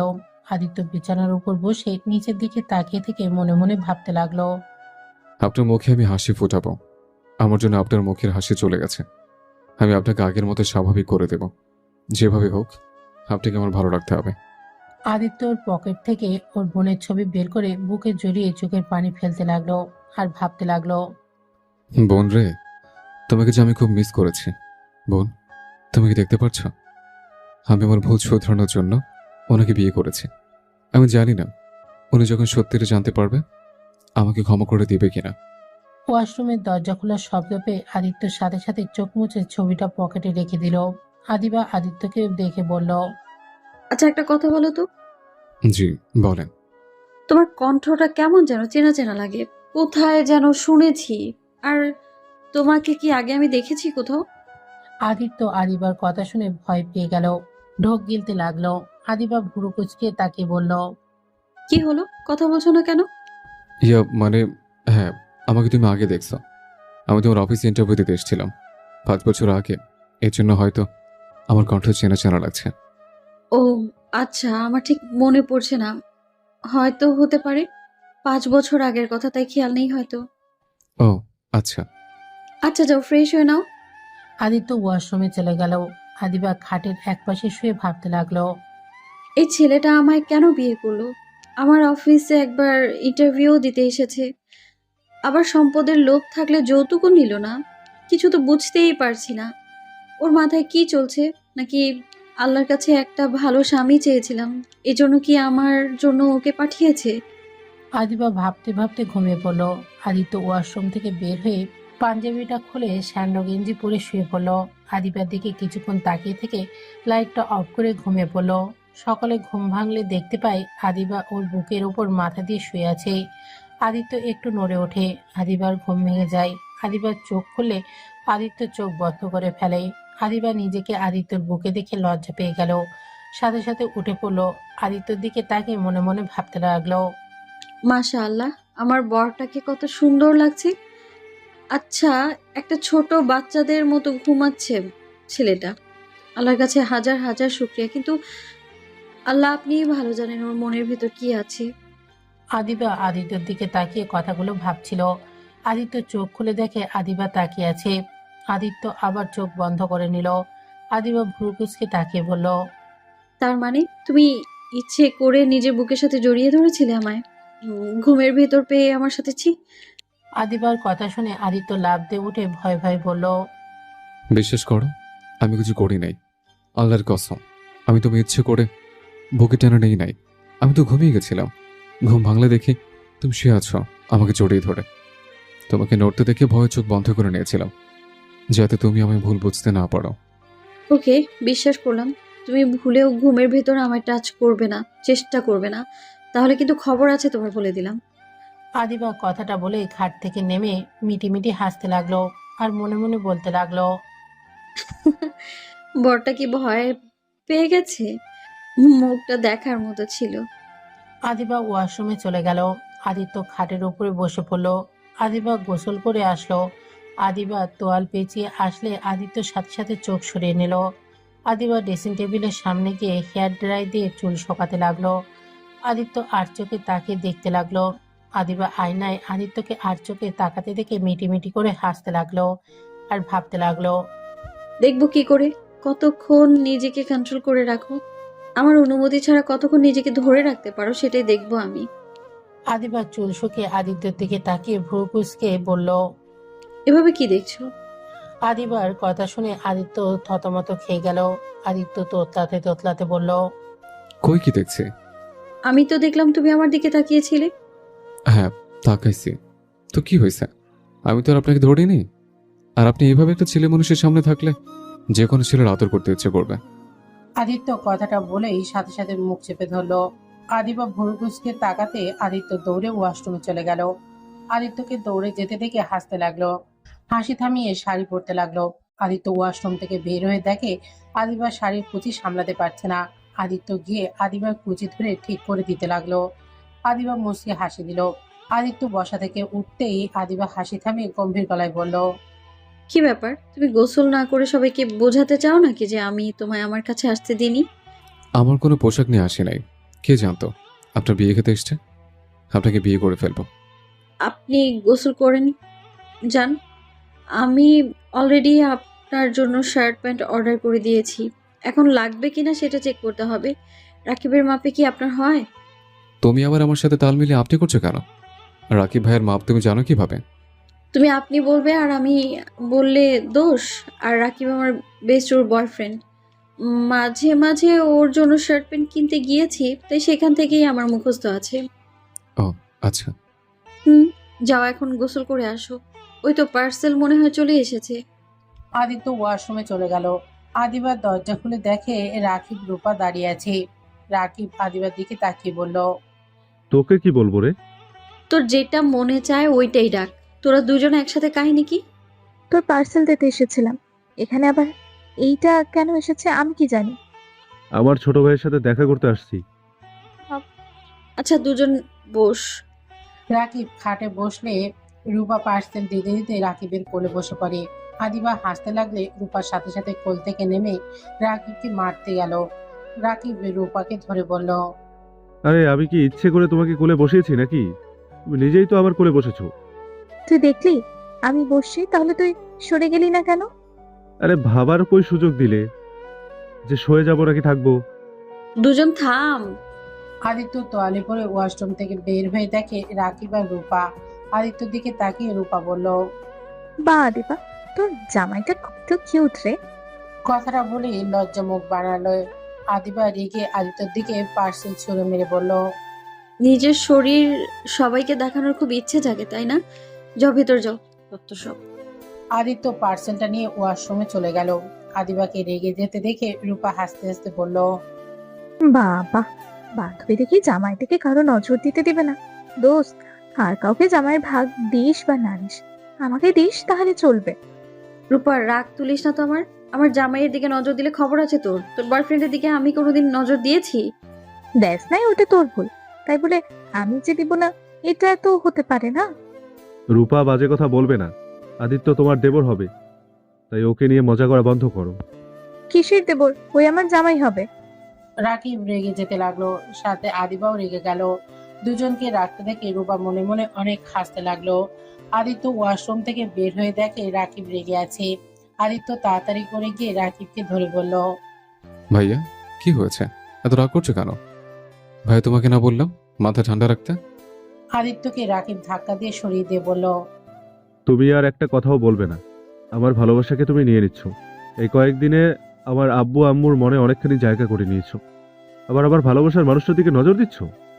রাকিব আদিত্যকে আর কিছু বলতে না দিয়ে হন হন করে চলে গেল। আদিত্য থ মেরে দাঁড়িয়ে থেকে রাকিবের চলে যাওয়ার দিকে তাকিয়ে দেখতে লাগলো। আদিত্য রূপার দিকে তাকিয়ে বলল। আপু, আমি আপনার সাথে কি করছি? আপনি ভাইয়াকে কি বলছেন? আমি তো আপনাকে নিজের বড় বোনের মতো দেখি। আরে কিসের বড় বোন? আমাকে বউয়ের নজরে দেখতে পারো। আদিবা আরো রেগে গেল। রেগে রূপার সামনে আদিত্যকে ধরে ঠোঁটে কিস করে দিল। আদিত্য রূপা অবাক হয়ে গেল। আদিত্য চোখ বড় বড় করে ফেলে। আদিবা 2 মিনিট পর ছেড়ে দিয়ে আদিত্যকে শক্ত করে জড়িয়ে ধরে বলে। আদিত্য শুধু আমার জামাই, আর কারো না। আমার স্বামীর দিকে যে নজর দিবে আমি তার চোখ তুলে ফেলবো। আদিত্য আদিবার কথা শুনে ইমোশনাল হয়ে গেল। আদিত্য আদিবার দিকে তাকিয়ে ভাবতে লাগলো। আমাকে নিয়ে তুমি আমার পাগলামি করছো? যখন জানতে পারবে আমি কোনো ভালো ছেলে না, আমি তোমার জীবনটা বরবাদ করে দেওয়ার সেই মানুষটা, আমি তুমি তখন ঘৃণা করবে। আমাকে এতটা ভালোবাসা তখন আর হইতে দিবে না। রূপা আদিবার পাগলামি দেখে হাসতে লাগলো। আদিবা রূপাকে দেখে হাসতে হাসতে বলল, তোর কি মনে হয় আমি তোর জামাই থেকে নজর দিব? আরে আমি তো রাকিব আর তোকে একটু জেলাস করাচ্ছিলাম। শোন, তুই ভালো করে জানোস আমার মন প্রাণ জোরে শুধুমাত্র রাকিব, আর কেউ নাই। আর জায়গা আমি কাউকে দিতেও পারবো না। আর আদিত্য তো আমার ছোট ভাইয়ের মতন, আর তার ওপরে আবার তোর স্বামী সেখানে। আমি ওর দিকে নজর কিভাবে দেই বলতো? রূপার কথা শুনে আদিত্য অনেকটাই খুশি হলো। আর আদিবা লজ্জায় পড়ে গেল। আদিবা রূপাকে বলল, সরি। থাক, সরি বলতে হবে না। আর আদিত্য, তোমার ভাইকে বলো না আমি যে ওকে এখনো ভালোবাসি, তাহলে আবার আমার ওপরে অধিকার খাটাতে আসবে। আপু, ভাই আপনাকে অনেক ভালোবাসে। ভাই এখন আর আগের মতো কথায় কথায় রেগে যায় না। আপু, ভাইয়াকে আর কষ্ট দিও না, ভাইয়াকে ক্ষমা করে দেন। সময় হলেই দেব। ওকে আরো নিজেকে পাল্টাতে হবে। হ্যাঁ, ওই আগের থেকে এখন সত্যি পাল্টে গেছে। কারণ এখন যদি আগের রাকিব থাকতো, রেগে আমার গলা চেপে ধরতো তোমাকে নিয়ে এসব কথা বলার জন্য। কিন্তু ও নিজেকে অনেকটা কন্ট্রোল করে চলে গেছে। কিন্তু আরো পরিবর্তন হতে হবে। আপু বেশি পরিবর্তন করতে গিয়ে আমার জন্য হারিয়ে না ফেলেন। ওইসব বাদ দাও, চলো নিচে যাই। সবাই আনন্দ করছে, তোমরা এত দেরি করে ঘুম থেকে উঠলে কত কিছু মিস করছো। তুই যা, আমি আসছি। রূপা চলে গেল। আদিবা আদিত্যর দিকে তাকিয়ে বলল, ওটা অভিনয় ছিল, তাই বলে কিন্তু আবার জোর করে আদর করতে এসো না। আচ্ছা। আদিবার মুখ দেখে বোঝা যাচ্ছিল আদিবা যাই বলল ওইটা ওর মুখের কথা, মনের কথা না। আদিবা চলে যেতে নিবে, সাথে সাথে আদিত্য হাত ধরে টান দিয়ে নিজের কাছে নিয়ে আসে। ঠোঁটের সাথে ঠোঁট বসিয়ে দিল। আদিবা প্রথমে নিজেকে আদিত্যর থেকে ছাড়িয়ে নেওয়ার চেষ্টা করলে আদিবা পরে আর করে না। আদিত্য ঠোঁটে চুষতে লাগলো। আদিত্য মিটিমিটি হাসতে লাগলো আর মনে মনে ভাবতে লাগলো, আমি বুঝতে পারছিলাম তুমি আমার কে থেকে কি চাচ্ছ। তুমি হলে এমন একটা মানুষ যে নিজের ইচ্ছাটা মুখে প্রকাশ করতে পারো না। তোমার না কথা মানে তুমি ওইটা চাও। আস্তে আস্তে আমি তোমাকে বোঝার চেষ্টা করব। আদিত্য নিঃশ্বাস বন্ধ হয়ে আসতে নিলে আদিবাকে ছেড়ে দিলে দুজনে জোরে জোরে নিঃশ্বাস নিতে লাগলো। আদিবা রাগ দেখাতেই যাবে, আদিত্যর সাথে সাথে গালে চুমু দিয়ে দৌড়ে পালিয়ে গেল। আদিবা হাসতে লাগলো। আদিবা রুম থেকে বের হয়ে গেল। আদিত্য সবার সাথে বসে গল্প করছে। কিছু মেয়েরা আদিত্যকে ধরে নাচতে লাগলে আদিবা রাগী লুক নিয়ে তাকাতেই আদিত্যর চোখ গেলে সাথে সাথেই বসে গেল। রূপা ব্যাপারটা দেখে মিটিমিটি করে হাসতে লাগলো। আদিত্যকে আবার নিয়ে যেতে নিবে, আদিত্য বলল, আপনারা নাচেন, আমি দেখি। আদিত্যকে ওরা জোর করতে লাগলে আদিবা ওদের সামনে গিয়ে দাঁড়ালে আদিবাকে নাচতে লাগলো। আদিবা পড়ে যেতে নিবে, সাথে সাথে আদিত্য ধরে ফেললো। আদিত্য আদিবাকে সোজা করে দাঁড় করিয়ে দিল। আস্তে নাচেন, আর একটু হলে উনি পড়ে যেত। আদিত্যর কথা শুনে সবাই হাসতে লাগলো আর বলতে লাগলো, আর সবাই মজা করে অনেক কিছুই বলতে লাগলো। আদিবার লজ্জা পেয়ে গেল। আদিবার হাত ধরে ওর এক কাজিন নাচতে গেলে আদিত্যর রাগ উঠে গেল আদিবাকে টাচ করতে দেখে। আদিত্য আদিবা আর আদিবার কাজিনদের মাঝখানে গিয়ে আদিবার হাত ধরে নাচতে লাগলো আর কানে কানে বলল, আপনি ওনার সাথে কেন নাচলেন? আরে রেগে যাওয়ার কি আছে, ওটা আমার কাজিন হয়তো। যে না সে হোক, আমার বউকে অন্য কেউ টাচ করতে পারবে না। রাকিবের সাথে থেকে কি তোমার মাথা গেল নাকি? কেন? ভাইয়া কি করছে? রাকিব রূপাকে কারো সাথেই সহ্য করতে পারে না, ছোট ছেলেদের সাথেও ঝগড়া লাগিয়ে দেয়। আর তুমি দেখছি ওর মতোই করছো। আদিত্য আদিবার কথা শুনে রূপার দিকে তাকালো। রূপা অন্য ছেলেদের সাথে নাচছে। রাকিব নিচের দিকে তাকিয়ে বসে আছে আর চোখে তাকিয়ে দেখতে লাগলো। আদিত্য মাথায় একটা বুদ্ধি আসলো। আদিবাকে ছেড়ে দিয়ে রূপার কাছে গিয়ে রূপার হাত ধরে ঘোরাতে ঘোরাতে রাকিবের উপর ফেলে দিল। রাকিব সাথে সাথে ধরে ফেললো। রাকিব রূপাকে ধরলে আদিত্য রাকিব আর রূপাকে তুলে বলল, ভাবি, আপনার কাছ থেকে অবাক। আমার ভাইকে রেখে অন্য ছেলের সাথে নাচা। অন্য ছেলেদের কাছে গেলে ধাক্কা দিয়ে ফেলে দেব, তখন বুঝবেন মজা কেমন লাগে। আদিত্য কথাগুলো বলে রাকিবের হাতে দিয়ে আদিবার কাছে চলে গেল। আদিবাকে ওখান থেকে দূরে সরিয়ে নিয়ে এসে বলল, এত মানুষের ভিড়ে যাওয়ার দরকার নেই, নাচতে নাচতে ঘেমে গেছে। আদিত্য টিস্যু নিয়ে এসেছে। আদিবার মুখ গলা মুছে দিতে লাগলো। আদিবার আব্বুর চোখে পড়লে আদিবার আম্মুকে থামিয়ে দিয়ে ইশারা করলেন। দুজন খুশি হয়ে চলে গেল। আদিবা আদিত্যর দিকে তাকিয়ে বলল, চলো খাবার খেয়ে আসি, অনেক ক্ষুধা পেয়েছে। আচ্ছা চলো। আদিত্য আদিবা দুজনে খাবার খেতে চলে গেল। আদিত্য আদিবাকে খাবার দিতে লাগলো। এটা দেখে সবাই বলতে লাগলো, বাহ, কি ভালোবাসা। রূপার কাছে এসেছে, বসে পানি খেতে লাগলো আর বলল, আমার বান্ধবীকে এভাবে সারা জীবন ভালোবাসো, কখনো কষ্ট দিও না। চেষ্টা করব, বাট আপনি আমার ভাইয়াকে কষ্ট কেন দিচ্ছেন? ওর এটা পাওয়া উচিত তাই। নিজেকে নিচে নামিয়ে ভাইয়াকে শাস্তি দেওয়ার মানে কি? এটা নোংরামি হচ্ছে। তুমি কি বলতে চাচ্ছ? আপনার অন্য ছেলেদের সাথে এভাবে নাচবেন না। আমি খেয়াল করছি, ওই যে কালো চশমা পড়া, ওই ছেলেটার ডানে দিকে একটা ছেলে আছে। ওরা দুজন বাজেভাবে টাচ করছিল। ওরা আমাদের ফ্রেন্ড। ফ্রেন্ড বলে কি আপনি ওইভাবে টাচ করবে নাকি? চুপ করো, তোমার কথা আমি শুনতে চাই না। কোনোটাই নোংরামি, কোনটাই ভালো? রূপা কথাটা বলে চলে গেল। আদিবা আদিত্যর দিকে তাকিয়ে বলল, তুমি ওদের বিষয়ে এত নাক গলাচ্ছ কেন? তুমি জানো রাকিব কি করেছে? আমার প্রিয় মানুষ যদি এমনটা করতো, আমি কবে ওর সাথে কথা তো দূর, ওর মুখটাও দেখতাম না। রূপা ভালো, এই জন্য এখনো রাকিবকে ভালোবেসে যাচ্ছে। আদিবার কথা শুনে আদিত্য বিষম খেলো। আদিবা পানি দিলে আদিত্য পানি খেয়ে নিল। তারপর আদিবাকে খাওয়া দাওয়া শেষ করে উঠে পড়ল টেবিল থেকে। আদিত্য রাহেলা বেগমকে খুঁজতে লাগলো। অনেকক্ষণ খোঁজাখুঁজির পর আদিত্য একটা রুমে রাহেলা বেগমকে কাঁদতে দেখলেন। আদিত্য কাঁধে হাত দিলে রাহেলা বেগম আবার কান্না করতে লাগলো। একটা ছবি বুকে জড়িয়ে আদিত্য বলল, আম্মু, আপনার কি হয়েছে? কার ছবি বুকে নিয়ে কান্না করেন? আদিত্য, দেখো, আমার ছেলের ছবি। আমার ছেলে নিশ্চয়ই এখানে এসেছিল। এই ছবিটাই আমার ছেলের ছোটবেলায় তার সাথে একটা ছোট মেয়ের ছবি দেখছিল। মেয়েটাকে জানি না, কিন্তু ওইটা আমার ছেলের ছবি। এই ছেলেটাই এখানে কিভাবে আসলো আমি বুঝতে পারছি না। আদিত্য চমকে গেল। আদিত্য রাহেলা বেগমের হাত থেকে ছবিটা দেখে পকেটে হাত দিয়ে দেখে পকেটে ছবিটা নেই। আদিত্য ঢোক গিলতে লাগলো। রাহেলা কান্নায় ভেঙে পড়তে লাগলো। রাহেলা বেগমকে কাঁদতে দেখে আদিত্যর চোখে পানি আসতে লাগলো। রাহেলা বেগমকে সান্ত্বনা দিতে দিতে বলল, আম্মু, কান্না করবেন না। আপনার ছেলে যেখানে আছে ভালোই আছে নিশ্চয়ই। আমার সন্তান আমার এত কাছে ছিল আর আমি তাকে পেয়েও হারিয়ে ফেললাম। আমি আমার সন্তানের কাছে যেতে চাই। আমার রাফি, আমার কলেজের টুকরাকে পাওয়ার একটা সুযোগ, সেটাও হারিয়ে গেল। আমি আমার সন্তানকে চাই। আমি আর পারছি না। রাহেলা বেগম কান্না আর পাগলামি দেখে আদিত্য শক্ত করে জড়িয়ে ধরলে আদিত্যকে জড়িয়ে ধরে কান্না করতে লাগলো। আদিত্যর চোখ বেয়ে পানি ঝরে পড়লো। আদিত্য গলাটা জড়িয়ে ধরতে লাগলো। আদিত্য নিজেকে সামনে নিয়ে বলল, আম্মু, যদি আপনার ছেলে আপনার সামনে থাকতো তাহলে আপনি কি করতেন? আমার সন্তানকে আমি পেলে শক্ত করে জড়িয়ে ধরে খুব কাঁদতাম। আমার ছেলেকে আমি আর হারিয়ে যেতে দিতাম না। আমি এক নজর তাকে দেখার চোখের আড়াল হতে দিতাম না। আদিত্য, আমি কি আমার ছেলেকে কোনোদিনই পাবো না? আমার মৃত্যুর আগে আমি আমার ছেলেকে একবার দেখতে চাই। আগে তো কোনো খোঁজ পাইনি, এখন যখন একটা আশার আলো দেখলাম, তখন অবশ্যই আমার ছেলেকে খুঁজে পাবো, তাই না? আচ্ছা আম্মু, আপনার ছেলে তো অনেক বড় হয়ে গেছে। এখন কিভাবে বুঝবেন আপনার ছেলে এটা? যে কেউ এসেই তো বলতে পারে আমি সেই আপনার ছেলে। এমন অনেকজন এসেছে। আমার ছেলের শরীরের চিহ্ন আছে, মাথার ভিতর একটা গুলি আছে।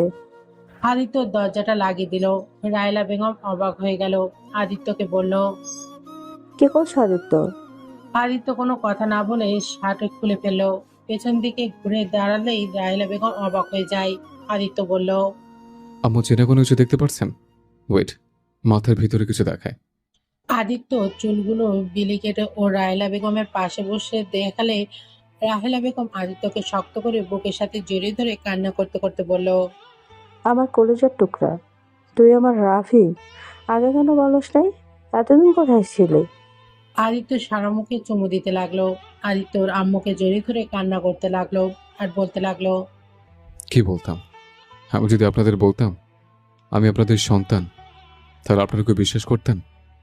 আমার বাড়িতেও মা বাবা যখন মারা যায় তখন ওনারা আমার গলার হারে আপনাদের ছবি দেখিয়েছিল, কিন্তু আমি ওই হারটা বিক্রি করে দিয়েছিলাম। আমার বাড়িতেও বাবা মা মারা যাওয়ার আগে আমাকে সবকিছু বলে গেছে। কিভাবে আমাকে তারা চুরি করেছিল, আমাকে তারা বিক্রি করে দিতে গেছিল। কিন্তু তার স্ত্রী মানে আমার বাড়িতেও মা আমাকে বিক্রি করতে দেয় নাই। তার নাকি আমার প্রতি অনেক মায়া হয়েছিল। তাদের কোনো সন্তান ছিল না। আমার 10 বছর সময় আতিয়া জন্মগ্রহণ করে। আমি তখনও জানতাম না আমি তাদের সন্তান না। আমার 17 বছর সময় আমার বাড়িতে বাবা মা আমাকে সব বলে দিয়েছিল আমি তাদের সন্তান না। আমার ছোটবেলার সবকিছু আমার কাছে দিয়েছিল। তারা দুজন এনকাউন্টার হয়ে মারা যায়। তারপর থেকে আমি আমার ছোট বোন আতিয়াকে নিয়ে একা থাকতাম। ওর খাবার জন্য আমি এই চেনটা বিক্রি করে দিয়েছিলাম। এমনকি আমি একটা অন্যায় কাজও করেছি। তার পাপের শাস্তি হিসেবে আমার বোনকে পেতে হয়েছে। আদিত্য কথাগুলো বলে কান্না করতে লাগলো। কান্নায় ভেঙে পড়লে রাহেলা বেগম জড়িয়ে ধরে কান্না করতে করতে বলল, কান্না করিস না বাবা, এখানে তোর তো কোনো দোষ নাই। ওর চাচাতো ভাই তো জঘন্য কাজটাই করে মেরে ফেলেছে, এখানে তোর কি দোষ? আদিত্যর আম্মুকে শক্ত করে জড়িয়ে ধরে কান্না করতে করতে বলল, আম্মু, আমি একটু ভুল করেছি। আম্মু, আমি যদি বলি আদিবার ধর্ষণকারী আর কেউ না, আমি নিজেই। আদিত্যর কথা শুনে রাহেলা বেগম আদিত্যকে ছেড়ে দিল। রাহেলা বেগম কান্না থামিয়ে বলল, মানে কি বলছিস? হ্যাঁ আম্মু, আমি সেই ছেলেটা যে নিজের বোনের খাবারের জন্য ছিনতাই করতে গিয়ে তাকে ধর্ষণ করেছিল, যার শাস্তি আমার বোনটাকে পেতে হয়েছে। আদিত্যের কথা শুনে রাহেলা বেগম হতভম্ব হয়ে গেল। আদিত্যর আম্মুর পা জড়িয়ে ধরে বলল, আম্মু, আমি সেদিন জানি না কোন জ্ঞানে ছিলাম, আমি নিজের অজান্তে এমন ভুল করে ফেলি। সেদিন পর থেকে আমি শান্তিতে ঘুমাতে পারিনি। এই পাপের জন্য আমার ভিতরটা শেষ হয়ে যাচ্ছে। কুড়ে কুড়ে খাচ্ছি অপরাধটা, আমি সহ্য করতে পারছি না। আমি আদিবার সামনে যতবার বলতে গেছি, আমি ভয়ে বলতে পারছি না। আম্মু, আমি ভুল শুধরানোর জন্য বিয়েও করলাম, কিন্তু তারপর নিজের ভিতরে অপরাধ বোধটা আমাকে শেষ করে দিচ্ছে। রাহেলা বেগম আদিত্যকে ধরে খাটে বসিয়ে দিয়ে বলল, চুপ, কাউকে কিছু বলবে না। এই কথা এখানেই শেষ করে দে। এই কথা কোনোদিন কারো সামনে নিয়ে আসছিস না। ওরা যদি জানতে পারে তাহলে ওরা তোকে মেরে ফেলবে। আমি তোকে আর হারাতে চাই না। এই কথা আর কাউকে বলবি না। ওদের কাছে কোনো প্রশ্ন নাই। ওই ছেলেটাই কেমন দেখতে, ছেলেটা কণ্ঠ কেমন সেটাও ভালো করে মনে নাই, তাই ওরা তোকে ধরতে পারে নাই। যখন ধরতে পারে নাই তখন একেবারেই চুপ হয়ে যায়। আম্মু, পাপ কখনো চাপা থাকে না। ওইটা পরে দেখা যাবে। তুই আর কোনোদিন এই কথাগুলো মনের ভুলেও কাকে বলবি না। আম্মু, আমি এভাবে থাকলে মারা যাব। এভাবে তিলে তিলে মরার হোক, সব সত্যি বলে যদি মৃত্যুর স্বাদ গ্রহণ করা খুব ভালো। চুপ কর তুই। আবিদাকে বিয়ে করছো, সেখানে তুই ওকে ভালো রাখার চেষ্টা করবি। ওকে সম্পূর্ণ ভালোবাসা দিয়ে ওর মনে জায়গা করে নে। তারপর যখন তোর মনে হবে বলে দেওয়া উচিত, তখন সব বলবি। তার আগে কখনোই বলিস না। আদিত্য রাহেলা বেগমকে জড়িয়ে ধরে কান্না করতে থাকলো। রাহেলা বেগম আদিত্যর চোখ মুছে দিল। হঠাৎ করে বাথরুম থেকে দরজা খুলে শব্দ শোনে। দুজন ভয় পেয়ে গেল। দুজন ঘুরে তাকিয়ে দেখে সাইফুল চৌধুরী। রাহেলা বেগম দীর্ঘশ্বাস ফেলল। সাইফুল চৌধুরী আদিত্যকে শক্ত করে জড়িয়ে ধরে ইমোশনাল হয়ে গেল। আদিত্য ইমোশনাল হয়ে যায়। আদিত্যর আব্বু বলে, তোকে কত খুঁজেছি আর তুই আমাদের কত কাছে, অথচ আমরা তোকে চিনতে পারি নাই। তোর কোনো দোষ নাই। আজ যদি আমাদের সাথে থাকতি তাহলে কখনোই এমন ভুল হতো না। সব দোষ আমাদের। কেন যে তোকে সাবধানে রাখতে পারি নাই। সাইফুল চৌধুরীর কথা শুনে আদিত্য সাইফুল চৌধুরীর চোখের পানি মুছে দিয়ে বলল, আব্বু, আপনাদের কোনো দোষ নাই। ওনারা আমাদের চুরি করে নিয়ে গেছিল। সেখানে আপনাদের কি করার ছিল? আমার ভাগ্য খারাপ ছিল, তাই আমি সেদিন কিডন্যাপ হয়েছিলাম। আর ভাগ্যক্রমে আবার আপনাদের সাথে দেখা হয়ে গেল। সাইফুল চৌধুরী আদিত্যের চোখের পানি মুছে দিয়ে বলে, চল সবাইকে বলবো আমার ছোট সন্তানকে আমি পেয়ে গেছি। সাইফুল চৌধুরীর কথা শুনে আদিত্য বলল, না আব্বু, এখন এসব কাউকে জানানোর দরকার নেই। আমি দেখতে চাই আদিবা আমাকে কতদিন সহ্য করতে পারে। আমি দেখতে চাই ও আসলে কেমন মানুষ, আর ওর বাবা মা বা কেমন মানুষ। আর হুট করে এসে বলে কি বিশ্বাস করবে না, উল্টো আমাকে প্রতারক ভাবে। প্রতারক কেন ভাবে? তোর কাছে সব প্রমাণ আছে, আর আমরা তো জানি তুই আমাদের সন্তান। আগে না, আমি যাচ্ছি না কেউ আমার সম্পর্কে এখন জানুক। আপনারা তো জেনেছেন, এটাই অনেক।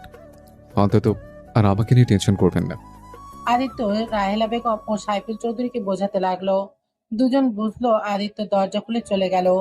রাকিব আদিত্যকে দেখে বলল, তোমার রূপা আপুকে দেখেছো? না, ভাবি আবার কই গেল? ভাবি বলো না, ওই জানলে খেপে যাবে।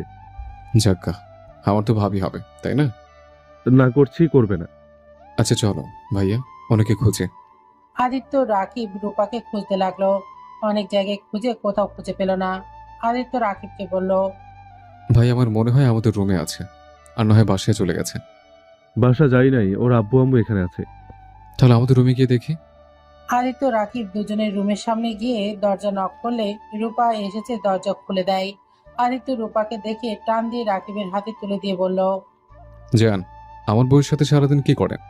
এইদিকে আমার ভাই আপনাকে খুঁজতে খুঁজতে পাগল হয়ে যাচ্ছে, আর উনি আমার বউয়ের সাথে আড্ডা দিচ্ছে। বদমাইশ ছেলে, আমাকে এভাবে টান দিলে কেন? আরেকটু হলে পড়েই যাইতাম না? পড়ে গেলে কি হইতো? একটু ব্যথা পাইতেন। আর আমার ভাইয়ের হৃদয় যে পড়ে গন্ধ বের হয়ে গেছে, ওইদিকে খেয়াল নাই? আমার ওইসব দেখার সময় নেই।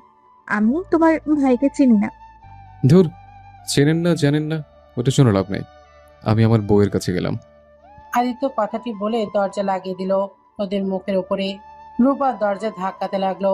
আদিত্য পেছনে ঘুরতে ঘুরতে বলল, বিবেজান, কই গো আপনি?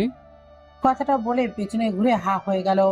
আদিবার আম্মু, রূপার আব্বু আম্মু আর কিছু মহিলারা বসে আছে, সাথে আদিবাও বসে আছে। আদিত্যকে দেখে সবাই হেসে উঠল। আদিবা রাগী লোক নিয়ে তাকালে আদিত্য সাথে সাথে রুম থেকে বের হয়ে গেল। রূপা রাগী লোক নিয়ে তাকিয়ে বলল, এখন কেন? চলো চলো, বউয়ের কাছে দিয়ে আসি। রূপা আদিত্যকে টানতে টানতে রুমে নিয়ে গেল।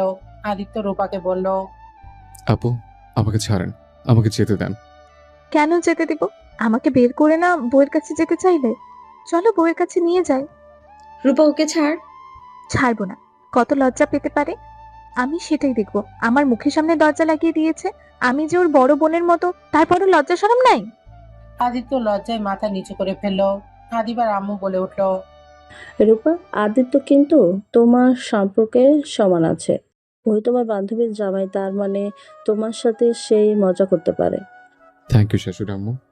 আদিত্য কথাটা বলে রূপার হাতে সরিয়ে দিল। রূপার মুখের দিকে এগিয়ে গিয়ে বলল, আপনি আমার সম্পর্কে শালিকা হন, তাই শালিকার মতো থাকেন। বড় বোনের মতো শাসন করতে আসেন না। তাই নাকি? দুলাভাই আমার, দুলাভাই চলেন, আপনাকে একটু স্পেশাল যত্ন করি। আদিত্যকে রূপা নিয়ে যেতে চাইলে আদিবা রূপাকে বলল, একদম না আদিত্য, ওর সাথে যেও না। স্পেশাল আদর কিন্তু ভয়ঙ্কর হয়ে যাবে। কেন? দেখি কি আদর দেয়, একটু দেখা উচিত তো। আদিবা, তুই চুপ কর। সব দুলাভাইরা এটাই খাইছে, তোর জামাই কেন বাদ যাবে? আদিত্য, যাও, না গেলে কিন্তু বিপদ হবে। দেখা যাক ভাইয়া কি করে। আদিত্য রূপার সাথে গেল। রাকিব আদিবা ওদের পিছু পিছু যেতে লাগলো। রূপা আদিত্যর থেকে কিছুটা দূরে গিয়ে আদিবার ফ্রেন্ডদের আর কিছু কাজিনদের ডেকে কিছু কানে কানে বলল। তারপর সবাই মিলে হাত মেলালো। আদিত্য ভুর কুচকে তাকে দেখতে লাগলো। আদিবা আদিত্যকে বলল, তুমি রাকিব ভাইয়ের সাথে এখান থেকে পালাও, নইলে কিন্তু তোমায় নাজেহাল করে ছাড়বে। কেন, কি করবে? আমাকে মারবে নাকি? না, মারবে না, খাওয়াবে। তাই নাকি? এটা তো ভালো। ভালো না ছাই, আমার সাথে তুমি চলো। রাকিব আদিত্যর হাত ধরে দৌড়ে দিল। আদিবাদের পিছু পিছু রূপারাও দৌড়ে যেতে লাগলো। আদিত্যকে বাইকে বসিয়ে রাকিব মুখ ভেঙচি দিয়ে পালিয়ে গেল। আদিত্যকে নিয়ে বাসায় চলে গেলে আদিত্য রাকিবের দিকে তাকিয়ে বলল, কি হচ্ছে? এমন ভাবে বাসায় নিয়ে আসলে কেন? বাসায় না নিয়ে আসলে? মিষ্টি মরিচের গুঁড়ার শরবত, যত ঝালের খাবার আছে তার থেকে ডাবল মরিচের গুঁড়া দিয়ে খাওয়াবো। এর আগে আমার এক ফ্রেন্ড জামাই হসপিটালে ভর্তি ছিল, 5 জন ছিল। একদিন পর হসপিটাল থেকে নিয়ে আসা হয়েছিল। ওই 6 জন ওদের দেখলে ভয় কাঁপে। রাকিবের কথা শুনে আদিত্য হাসতে লাগলো। রাকিব ভুরুকুচকে তাকে বলল, কিরে হাসো কে? ওনারা এত দুষ্ট, আমাকে ঝাল খাওয়াবে? আমি ঝাল অনেক খেতে পারি, আমার ওইসব কিছু হয় না। মরিচ ডোলে ভাত খাওয়ার অভ্যাস আছে আমার। কত ঝাল খাইতে পারো তার থেকে ডাবল খাওয়াবে। ওসব রাখো, যাও রুমে যাও, আম্মুকে কল দিয়ে বলে দেবো আমরা বাসায় চলে এসেছি। রাকিব কথাটা বলেই চলে যেতে নিবে, তখনই আদিত্য রাকিবকে বলল, ভাইয়া, তোমার বাইকের চাবিটা দিবে? তুমি কি গাড়ি চালাতে পারো? হুম, ফ্রেন্ডের বাইক চালিয়ে শিখেছিলাম। আচ্ছা, এই নাও। রাকিব আদিত্যকে চাবি সহ ঢিল দিয়ে দিল। আদিত্য ক্যাচ করে ধরে চলে গেল। বাইক নিয়ে সোজা গ্রামে চলে গেল। গ্রামে গিয়ে ওর বোনের কবরের সামনে গিয়ে বসে কাঁদতে কাঁদতে বলল, বনু, তোমাকে অনেক মনে পড়ছে, আমার খুব কষ্ট হচ্ছে। বনু গো, ও বনু, ওঠো না। তোমার মুখ থেকে ভাইয়া ডাক শুনতে ইচ্ছে করছে। ওই বনু, ওঠো না। আদিত্য কথাগুলো বলে কান্না করতে লাগলো। আদিত্য কবরটা জড়িয়ে ধরে কান্নায় ভেঙে পড়ল। কবরের পাশ দিয়ে মানুষ যাচ্ছিল আর সবাই অবাক হয়ে যাচ্ছিল। আদিত্য অনেকক্ষণ কান্না করে, কবর জড়িয়ে ধরে কখন অজ্ঞান হয়ে যায়। আদিত্য জ্ঞান ফিরে দেখতে পারে চারিদিকে অন্ধকার হয়ে গেছে। আদিত্য কবর থেকে উঠে পড়ে। কবর থেকে বের হয়ে সোনার দোকানে চলে গেল। গিয়ে আদিত্য দোকানদারের সাথে কথা বলে ঢাকার উদ্দেশ্যে বের হয়ে গেল। ঢাকায় যেতে যেতে রাত 12টা বেজে গেল। বাসার ভেতরে ঢুকে বাইক গ্যারেজ করে বাসার সদর দরজায় নক করলো। কলিং বেল বাজতেই দরজা খুলে গেল। কাজের মেয়েটা দরজা খুলে চলে গেল। আদিত্য সদর দরজা লাগিয়ে নিজের রুমে চলে গেল। রুমে গিয়ে লাইট জ্বালাতেই দেখে আদিবা বিছানায় শুয়ে আছে। আদিত্য আলমারি থেকে শার্ট প্যান্ট বের করে লাইট অফ করে ওয়াশরুমে চলে গেল। গোসল করে বের হয়ে আদিবার পাশে শুয়ে পড়ল। সকালে ঘুম ভাঙলে দেখে আদিবার রাগী লুক নিয়ে তাকিয়ে আছে। আদিত্য উঠে আদশোয়া হয়ে বসে বলল, কি হয়েছে? এভাবে রাগী লোক নিয়ে তাকিয়ে আছো কেন? গতকাল সারাদিন কোথায় ছিলে? তুমি জানো এখানে কি হয়ে গেছে? না, কি হয়েছে? রাকিব কতটা রেগে গিয়েছিল। রাকিবের ধারণা তোমাকে ওই বাইক দিয়েছে। তুমি বাইক নিয়ে পালিয়ে গিয়েছো আর নাকি ফিরবে না। তোমাকে বিশ্বাস করা নাকি ওর ভুল হয়েছে। কি? ভাইয়া এসব বলেছে? হ্যাঁ, আর রাগ হওয়ার কথা, ফোন বন্ধ করে রেখেছিলে কেন? তোমার তো কোনো খোঁজ খবরই ছিল না। এখানে রাকিবের দোষ দিয়ে কি হবে? তাহলে ভাইয়া আমাকে সন্দেহ করতে পারলো? হুম, পারছে। তুমি ওর বাইকের চাবি দিয়ে এসো। তোমার বাইক দরকার হলে আমায় বলতে পারতে তুমি। আমি তোমাকে বাইক কিনে দিতাম। এভাবে ওর বাইক নিয়ে উধাও হওয়ার কি আছে? আম্মু আব্বু কিছু বলে নাই? আঙ্কেল আন্টি তো বলছে তুমি পালাওনি, তুমি নিশ্চয়ই কোনো কাজে গেছো। তুমি ফিরে আসবে। রাকিব ওর আব্বু আম্মুকে তোমার উপরে এত কনফিডেন্স দেখে আরো বেশি রেগে গিয়েছিল। ও আচ্ছা। তা তুমি কোথায় গিয়েছিলে? কেন ফোন ধরনি? তোমার কি জ্ঞান বুদ্ধি নেই? একজন যে তোমাকে থাকতে দিল, নিজের ছোট ভাইয়ের মতো ভালোবাসলো, তার ফোন না ধরে ফোন বন্ধ করে রাখার মানেটা কি? ও কতটা কষ্ট পেয়েছে ধারণা আছে তোমার? ও আচ্ছা। আদিত্য খাট থেকে উঠে ওয়াশরুমে গিয়ে ফ্রেশ হয়ে নিল। তারপর ওর কাগজপত্র তুলে নিল ব্যাগের। তারপর ব্যাগটা কাঁধে নিয়ে বাইকের চাবি হাতে নিয়ে রুম থেকে বের হতেই যাবে। কি ব্যাপার, এসব নিয়ে কোথায় যাচ্ছো? গ্রামে চলে যাব। মানে? কিছু না। আদিত্য সিঁড়ি ভেঙে নিচে গিয়ে দেখে সবাই বসে আছে। আদিবার আব্বু আম্মু, রাকিব, রাহেলা বেগম, সাইফুল চৌধুরী বসে আছে। আদিত্যকে দেখে রাহেলা বেগম বলল, ওই তো আদিত্য। কে রে আদিত্য? কোথায় চলে গেছিলি? ফোন কি হয়েছে তোর? আদিত্য রাকিবের হাতে চাবিটা তুলে দিয়ে বলল, গ্রামের বাড়িতে গেছিলাম, ফোনটা চার্জ নাই, আর ফোনের কথা মনেও ছিল না। আদিত্য ওর প্যান্ট থেকে ফোন বের করে রাকিবের হাতে দিয়ে বলল, ভাইয়া টাকার জন্য একটা সময় চিন্তা করছি, মন না চাইলে ওই জঘন্য কাজটাই করতে হয়েছে। কারণ আমার না ছিল আমার বাবা মা, ছোট বোনের ক্ষুধা দেখে তার চোখের পানি সহ্য হতো না। আমার বোনটা ছিল ছোট বাচ্চাদের মতো, বুদ্ধি বিকাশ ঘটে নাই। ওই বুঝতেও পারতো না ভাইয়ের কোনো সামর্থ্য নাই তাকে কিছু কিনে নিয়ে এসে দেওয়ার। আমি নিজেই ছোট, সেখানে বোনের জন্য কিভাবে কি করব। বোন যখন আমাকে জড়িয়ে ধরে কান্না করে বলতো, ভাইয়া আমার অনেক ক্ষুধা লেগেছে, আমায় কিছু খেতে দাও, আমি আর সহ্য করতে পারছি না। আদিত্য কথাগুলো বলে চোখের পানি ফেলতে লাগলো।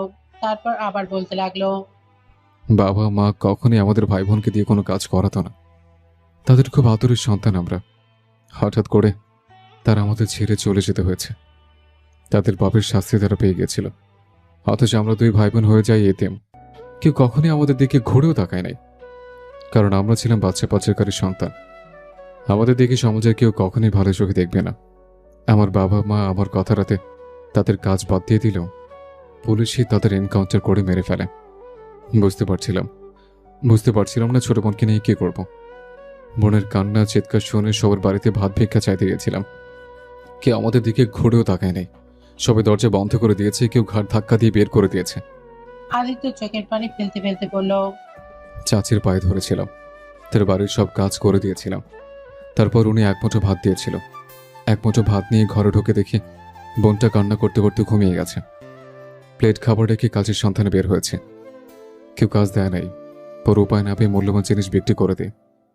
সেটা দিয়ে বেশ কিছুদিন চললেও আর সংসার চলছিল না। পরে বন্ধুদের সাথে উপায় না পেয়ে ছিনতাইকারী হয়ে গেলাম। ছিনতাই করে নিজের পড়াশোনা আর বোনের খাবার জোগাড় করতাম। ভাই এখন আর আমার কেউ নাই যে তোমার বাইক নিয়ে আমার পালিয়ে যেতে হবে। আমি ভাবতে পারিনি তোর মনে আমার একটা প্রশ্ন আসবে। ভাই আমাকে তুমি অনেক ভালোবাসা দিয়েছ, আমাকে তোমার বাড়িতে থাকতে দিয়েছ, এতে তোমার কাছে কৃতজ্ঞতা স্বীকার করছে।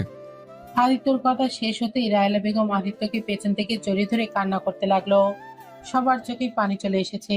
রাকিব আদিত্যকে কিছু বলতে যাবে, সাথে সাথে রাহেলা বেগম বলে, তুই জীবনে এত কষ্ট করছস, আমার দম বন্ধ হয়ে যাচ্ছে। আমার আদরের সন্তান, আমার কলিজার টুকরো জীবনে এত কষ্ট করেছে, আর আমি কিনা রাজার হালে জীবন পার করেছি। আর সেখানে আমার সন্তান এক মুঠো ভাতের জন্য এত কিছু করেছে। বাবা, আমাকে মাফ করে দিস। সেই দিন কেন আমি পার্কে গিয়েছিলাম? সেদিন যদি না যেতাম তাহলে আজ এত কিছু হতো না। রাহেলা বেগমের কথা শুনে সবাই অবাক হয়ে গেল। আদিত্যর আব্বু আদিত্যর কাছে এসে কপালে চুমু দিয়ে জড়িয়ে ধরল। আদিত্য ওদের থেকে নিজেকে সরিয়ে নিয়ে বলল, আম্মু, আব্বু, প্লিজ কান্না করবে না। আমার ভাগ্য যা ছিল তাই হয়েছে, এতে আমার কোনো আফসোস নাই। তারা লোকটা খারাপ হইলেও আমাকে তারা নিজের সন্তানের মতোই ভালোবেসেছে। যতদিন বেঁচে ছিল আমাকে ততদিন অনেক ভালোবাসা দিয়েছে। রাগে তাদের উপরও রাগ হতো, কিন্তু এখন বুঝি তারা পেটের দায়ে এমন করছে। কারণ এই সমাজের মানুষগুলো কাউকে ভালো হতে দেয় না। কেউ ভালো হতে চাইলেও তাকে খারাপ বানিয়ে ছাড়ে। যাই হোক, আদিবা, আমার তোমাকে কিছু কথা বলার আছে। কি কথা? আমি জানি না তুমি আমাকে কি করবে। তুমি আমার যে শাস্তি দাও আমি মাথা পেতে নেব, তো এইটা আমি আর সহ্য করতে পারছি না। তোমাকে সত্যিটা না বলে আমি মরেও শান্তি পাবো না। রাফি, এসব কে বলছিস? রাফি, তোকে না বললাম? রাফি মানে? হ্যাঁ, রাফি আদিত্য, তোর হারিয়ে যাওয়া ভাই। সবাই অবাক হয়ে আদিত্যর দিকে তাকালো। রাকিব আদিত্যকে শক্ত করে জড়িয়ে ধরে বলল, ভাই আমার, আমাকে তুই ক্ষমা করে দিস। আমি রাগের মাথায় তোকে অনেক বাজে কথা বলেছি। আসলে মাথা ঠিক ছিল না। রূপা আমাকে কল দিয়ে অনেক অপমান করে, যার কারণে আমার মাথা বিগড়েছিল। ভাইয়া, আমাকে ছাড়ো। আমার তোমার উপর রাগ নাই, শুধু খারাপ লাগছে, অতটুকুই। যাই হোক আদিবা, যেটা বলতে চাইছিলাম। বলো। আদিবা, আমি যদি বলি আমি তোমার ধর্ষণকারী, তাহলে তুমি আমায় কি করবে? আদিত্যর কথা শুনে আদিবা কয়েক পা পিছিয়ে গেল। আদিবার আব্বু আম্মু দাঁড়িয়ে গেল। আদিবার আম্মু বলল, ঠিক বলছো, আমি সেই ছেলে। আর এই যে তোমার গলার চেন। আদিত্যর হাতে চেনটা দেখে আদিবা যেন হাত পা কাঁপতে লাগলো। আদিবার মাথায় যেন আকাশ ভেঙে পড়লো। আদিবা কাঁপা কাঁপা কণ্ঠে বলল, কেন করলে?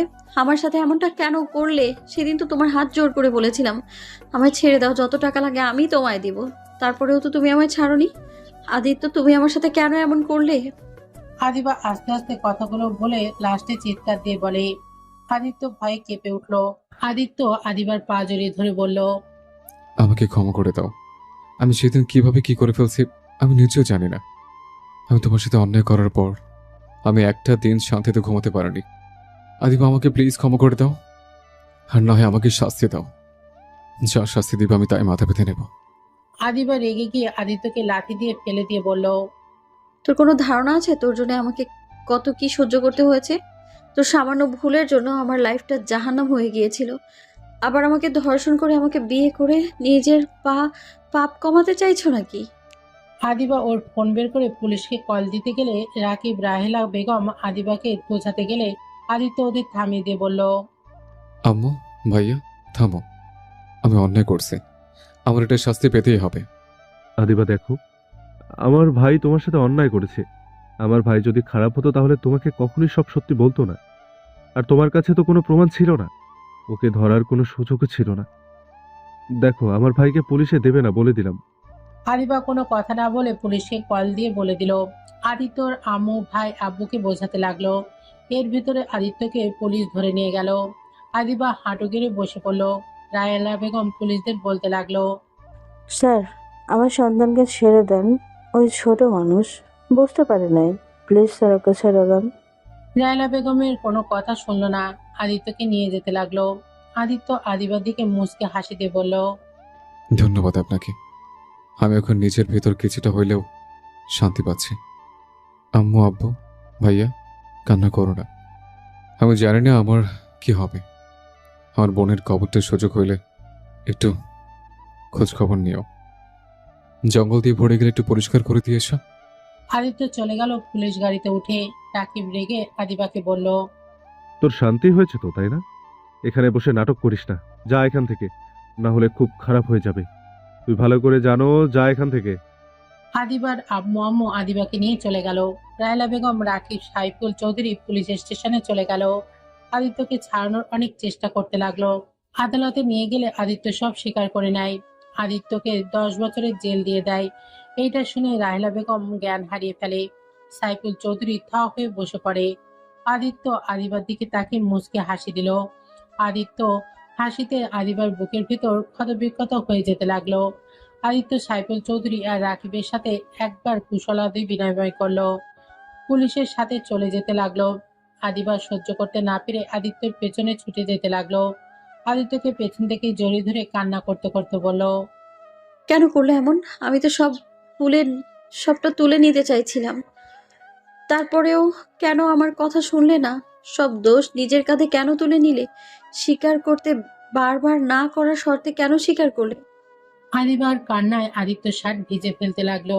আদিত্য পেছন ঘুরে আদিবার চোখের পানি মুছে দিয়ে বলল, আমি যে পাপ কাজ করছি, আমাকে শাস্তি পেতেই হতো। আমাকে ফাঁসি দিলেও আমি হাসি মুখে বিদায় নিতাম, যেখানে আমাকে শুধু 10 বছরের জেল দিয়েছে। আর জেল খাটার আমার অভ্যাস আছে। শোনো, কান্না করো না। তুমি ডিভোর্স লেটার পাঠিয়ে দিও, আমি সাইন করে দিব। আর হ্যাঁ, ভালো কোনো ছেলেকে বিয়ে করে নিও। আর হ্যাঁ, ভুলেও আর কখনো আত্মহত্যার পথ বেছে নেবে না। ভালো থেকো। আদিত্য শেষবারের মতো আদিবার কপালে চুমু দিল। পুলিশ আদিত্যকে নিয়ে যেতে লাগলো। আদিবা আদিত্যর হাত শক্ত করে জড়িয়ে ধরে বলতে লাগলো, আমি তোমাকে যেতে দিব না। আদিত্য, তুমি যাও না। আমি তোমাকে ছাড়া কিভাবে থাকবো? আমার ছেড়ে দাও। তোমার আমার প্রতি ভালোবাসে না, এটা আমার তোমার প্রতি আবেগ। চিন্তা করো না, সব আবেগ চলে যাবে আস্তে আস্তে। আদিত্য আদিবার থেকে নিজের হাতে সরিয়ে নিয়ে গাড়িতে উঠে চলে গেল। আদিবা আটু গেড়ে বসে থেকেই চিৎকার করে কান্না করতে লাগলো। আদিত্য আদিবার কান্নাগুলো কেন জানি সহ্য হলো না। আদিবার কাছে ছুটে যেতে ইচ্ছা করলে আদিত্য ছুটে যেতে পারবে না। আদিত্যর মুখ ঘুরিয়ে নিল। 10 বছর পর আদিত্য জেলখানা থেকে বের হলে দেখতে পেল সাইফুল চৌধুরী, রাকিব, রূপার সাথে ছোট্ট একটা বাচ্চা দাঁড়িয়ে আছে। আদিত্য বুঝতে বাকি রইল না এটাকে। আদিত্য গিয়ে সোজা বাচ্চাটাকে কোলে তুলে সারা মুখে চুমু দিয়ে বলল, চাচু কেমন আছো? আদিত্যর কথা শুনে পিচ্চিটা বলতে লাগলো। তো ভালো আছি। চাচু তুমি কেমন আছো? বাচ্চাটার কথা শুনে আদিত্য কপালে চুমু দিল। আদিত্য সাইফুল, রাকিব, রূপার দিকে তাকিয়ে বলল, আমি অনেক ভালো আছি। আমার চাচুটাকে দেখে আব্বু ভাইয়া ভাবি কেমন আছেন? সাইফুল রাকিব আদিত্যকে জড়িয়ে ধরল।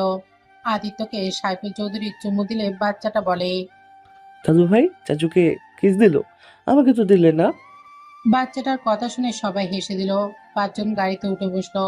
সবার খোঁজ খবর নিতে লাগলো। বাসায় পৌঁছে সদর দরজার সামনে গিয়ে কলিং বেল দিল। ভেতর থেকে রায়লা বেগম দৌড়ে এসে দরজা খুলে আদিত্যকে দেখে শক্ত করে জড়িয়ে ধরে কান্না করে দিল। আদিত্য রায়লা বেগমকে জড়িয়ে ধরে বলল, আম্মু কান্না করছে কেন? আমি তো ফিরে এসেছি। এটা আনন্দের কান্না। ভেতরে আয়, তোর জন্য অনেক কিছু রান্না করেছি। রুমে গিয়ে ফ্রেশ হয়ে আয়, আমি তোকে নিজের হাতে খাওয়াই দিব। ওকে আম্মু, আমি এখনই যাচ্ছি। আদিত্য সিঁড়ি ভেঙে রুমে চলে গেল। রুমে গিয়ে বারান্দায় গিয়ে বাইরের দিকে তাকিয়ে দেখতে লাগলো। কিছুক্ষণ তাকিয়ে থেকে ওয়াশরুমে গিয়ে গোসল করে নিল। গোসল করে আলমারি থেকে শার্ট প্যান্ট বের করে পরে নিল। আয়নার সামনে নিজের চেহারা দেখে মুচকে একটা হাসি দিল। চোখের অশ্রু পড়তেই সাথে সাথে মুছে ফেলে নিচে চলে গেল। আদিত্য নিচে গেলে রাকিবের ছেলে আদিত্যর কোলে উঠলো। আদিত্য টেবিলের সামনে বসলে রায়লা বেগম আদিত্যকে খাবার দিতে লাগলো। আদিত্য রূপার দিকে তাকিয়ে বলল, কি ভাবি? সেই তো আমার ভাবি হয়ে গেছেন। কি আর করার, দুষ্ট একটা দেবর থাকলে সেখানে বিয়ে না করে কি আর থাকা যায়? তাই নাকি? জি। আদিত্য, তোর ভাবি কিন্তু আমাকে অনেক জ্বালাতন করে, সব সময় খালি ঝগড়া করে। ভালোই করে। এখন আর আমি কিছু বলবো না, কারণ এখন তোমাদের বিয়ে হয়ে গেছে। তোমাদের ঝগড়া তোমরাই মিটিয়ে নাও গো। ভাবি, তোমার বান্ধবীর কি খবর? আদিত্যর কথা শুনে সবাই চুপ হয়ে গেল। কেউ কোনো কথা বলল না। রাহেলা বেগম বলল, আদিত্য, আমি ওই মেয়ের নাম শুনতে চাই না। আম্মু রাগ করছো কেন? রাগ করবো না তো কি করব? ওই মেয়ের জন্য তোকে 10 বছর জেল খাটতে হলো। আর এত ভালোবাসি ভালোবাসি বলে পাগলামি করলো। ওই একদিনও তো তোকে দেখতে গেল না। তোর সামনে সব নাটক করছে। আম্মু, তুমি ওকে ভুল বুঝছো। এ আমার সাথে প্রতি সপ্তাহে দেখা করতে গেছে। আমি তোমাদের কাউকে কিছুই বলিনি, কারণ তোমরা ওর কথা শুনতে রাজি ছিলে না। আমি ওকে অনেকবার বুঝাইছি আমার জন্য অপেক্ষা না করতে। ওই শোনো নাই, 1 মাস আগে আমি ওর সাথে অনেক ঝগড়া করেছি। ওকে আঘাত দিয়ে কথা বলেছে, যার কারণে আর আমার সাথে দেখা করতে আসে নাই, কিন্তু আমার জন্য খাবার পাঠিয়েছে। আমি এত কিছু শুনতে চাই না, আমি ওর মুখও দেখতে চাই না। আদিত্যর আম্মুকে বোঝাতে লাগলো। অনেক বোঝানোর পর রাহেলা বেগম বলল, তোর যেইটা ভালো মনে হয় তাই কর। আচ্ছা আম্মু, আমি আর খাবো না, আমি গ্রামে যাব, বোনের কবরে জিয়ারত করব। আমিও যাব, তোকে একা কোথাও ছাড়বো না। আচ্ছা। আদিত্য রাকিবের সাথে বের হয়ে গেল। গ্রামের বাড়িকে আদিত্যর বোনের কবর দেখে অবাক হয়ে গেল। আদিত্যর ভাইকে জড়িয়ে ধরে বলল, ধন্যবাদ ভাইয়া, আমার বোনের কবরে এত যত্ন নেওয়ার জন্য। ওই তো আমার ওই তো ও আমার বোন হয়। যেখানে তুই আমাদের উপরে একটা দায়িত্ব দিয়েছিস, সেইটা না পালন করে কিভাবে থাকি? আদিত্য খুশি হয়ে গেল ওর ভাইয়ের কথা শুনে। আদিত্য রাকিব মিলে জিয়ারত করে নিল। কবর থেকে বের হয়ে আদিত্য ওর বাড়ি চলে গেল। আদিত্যকে দেখে ওর চাচা চাচি এগিয়ে আসলো। আদিত্য কিছু বলল না।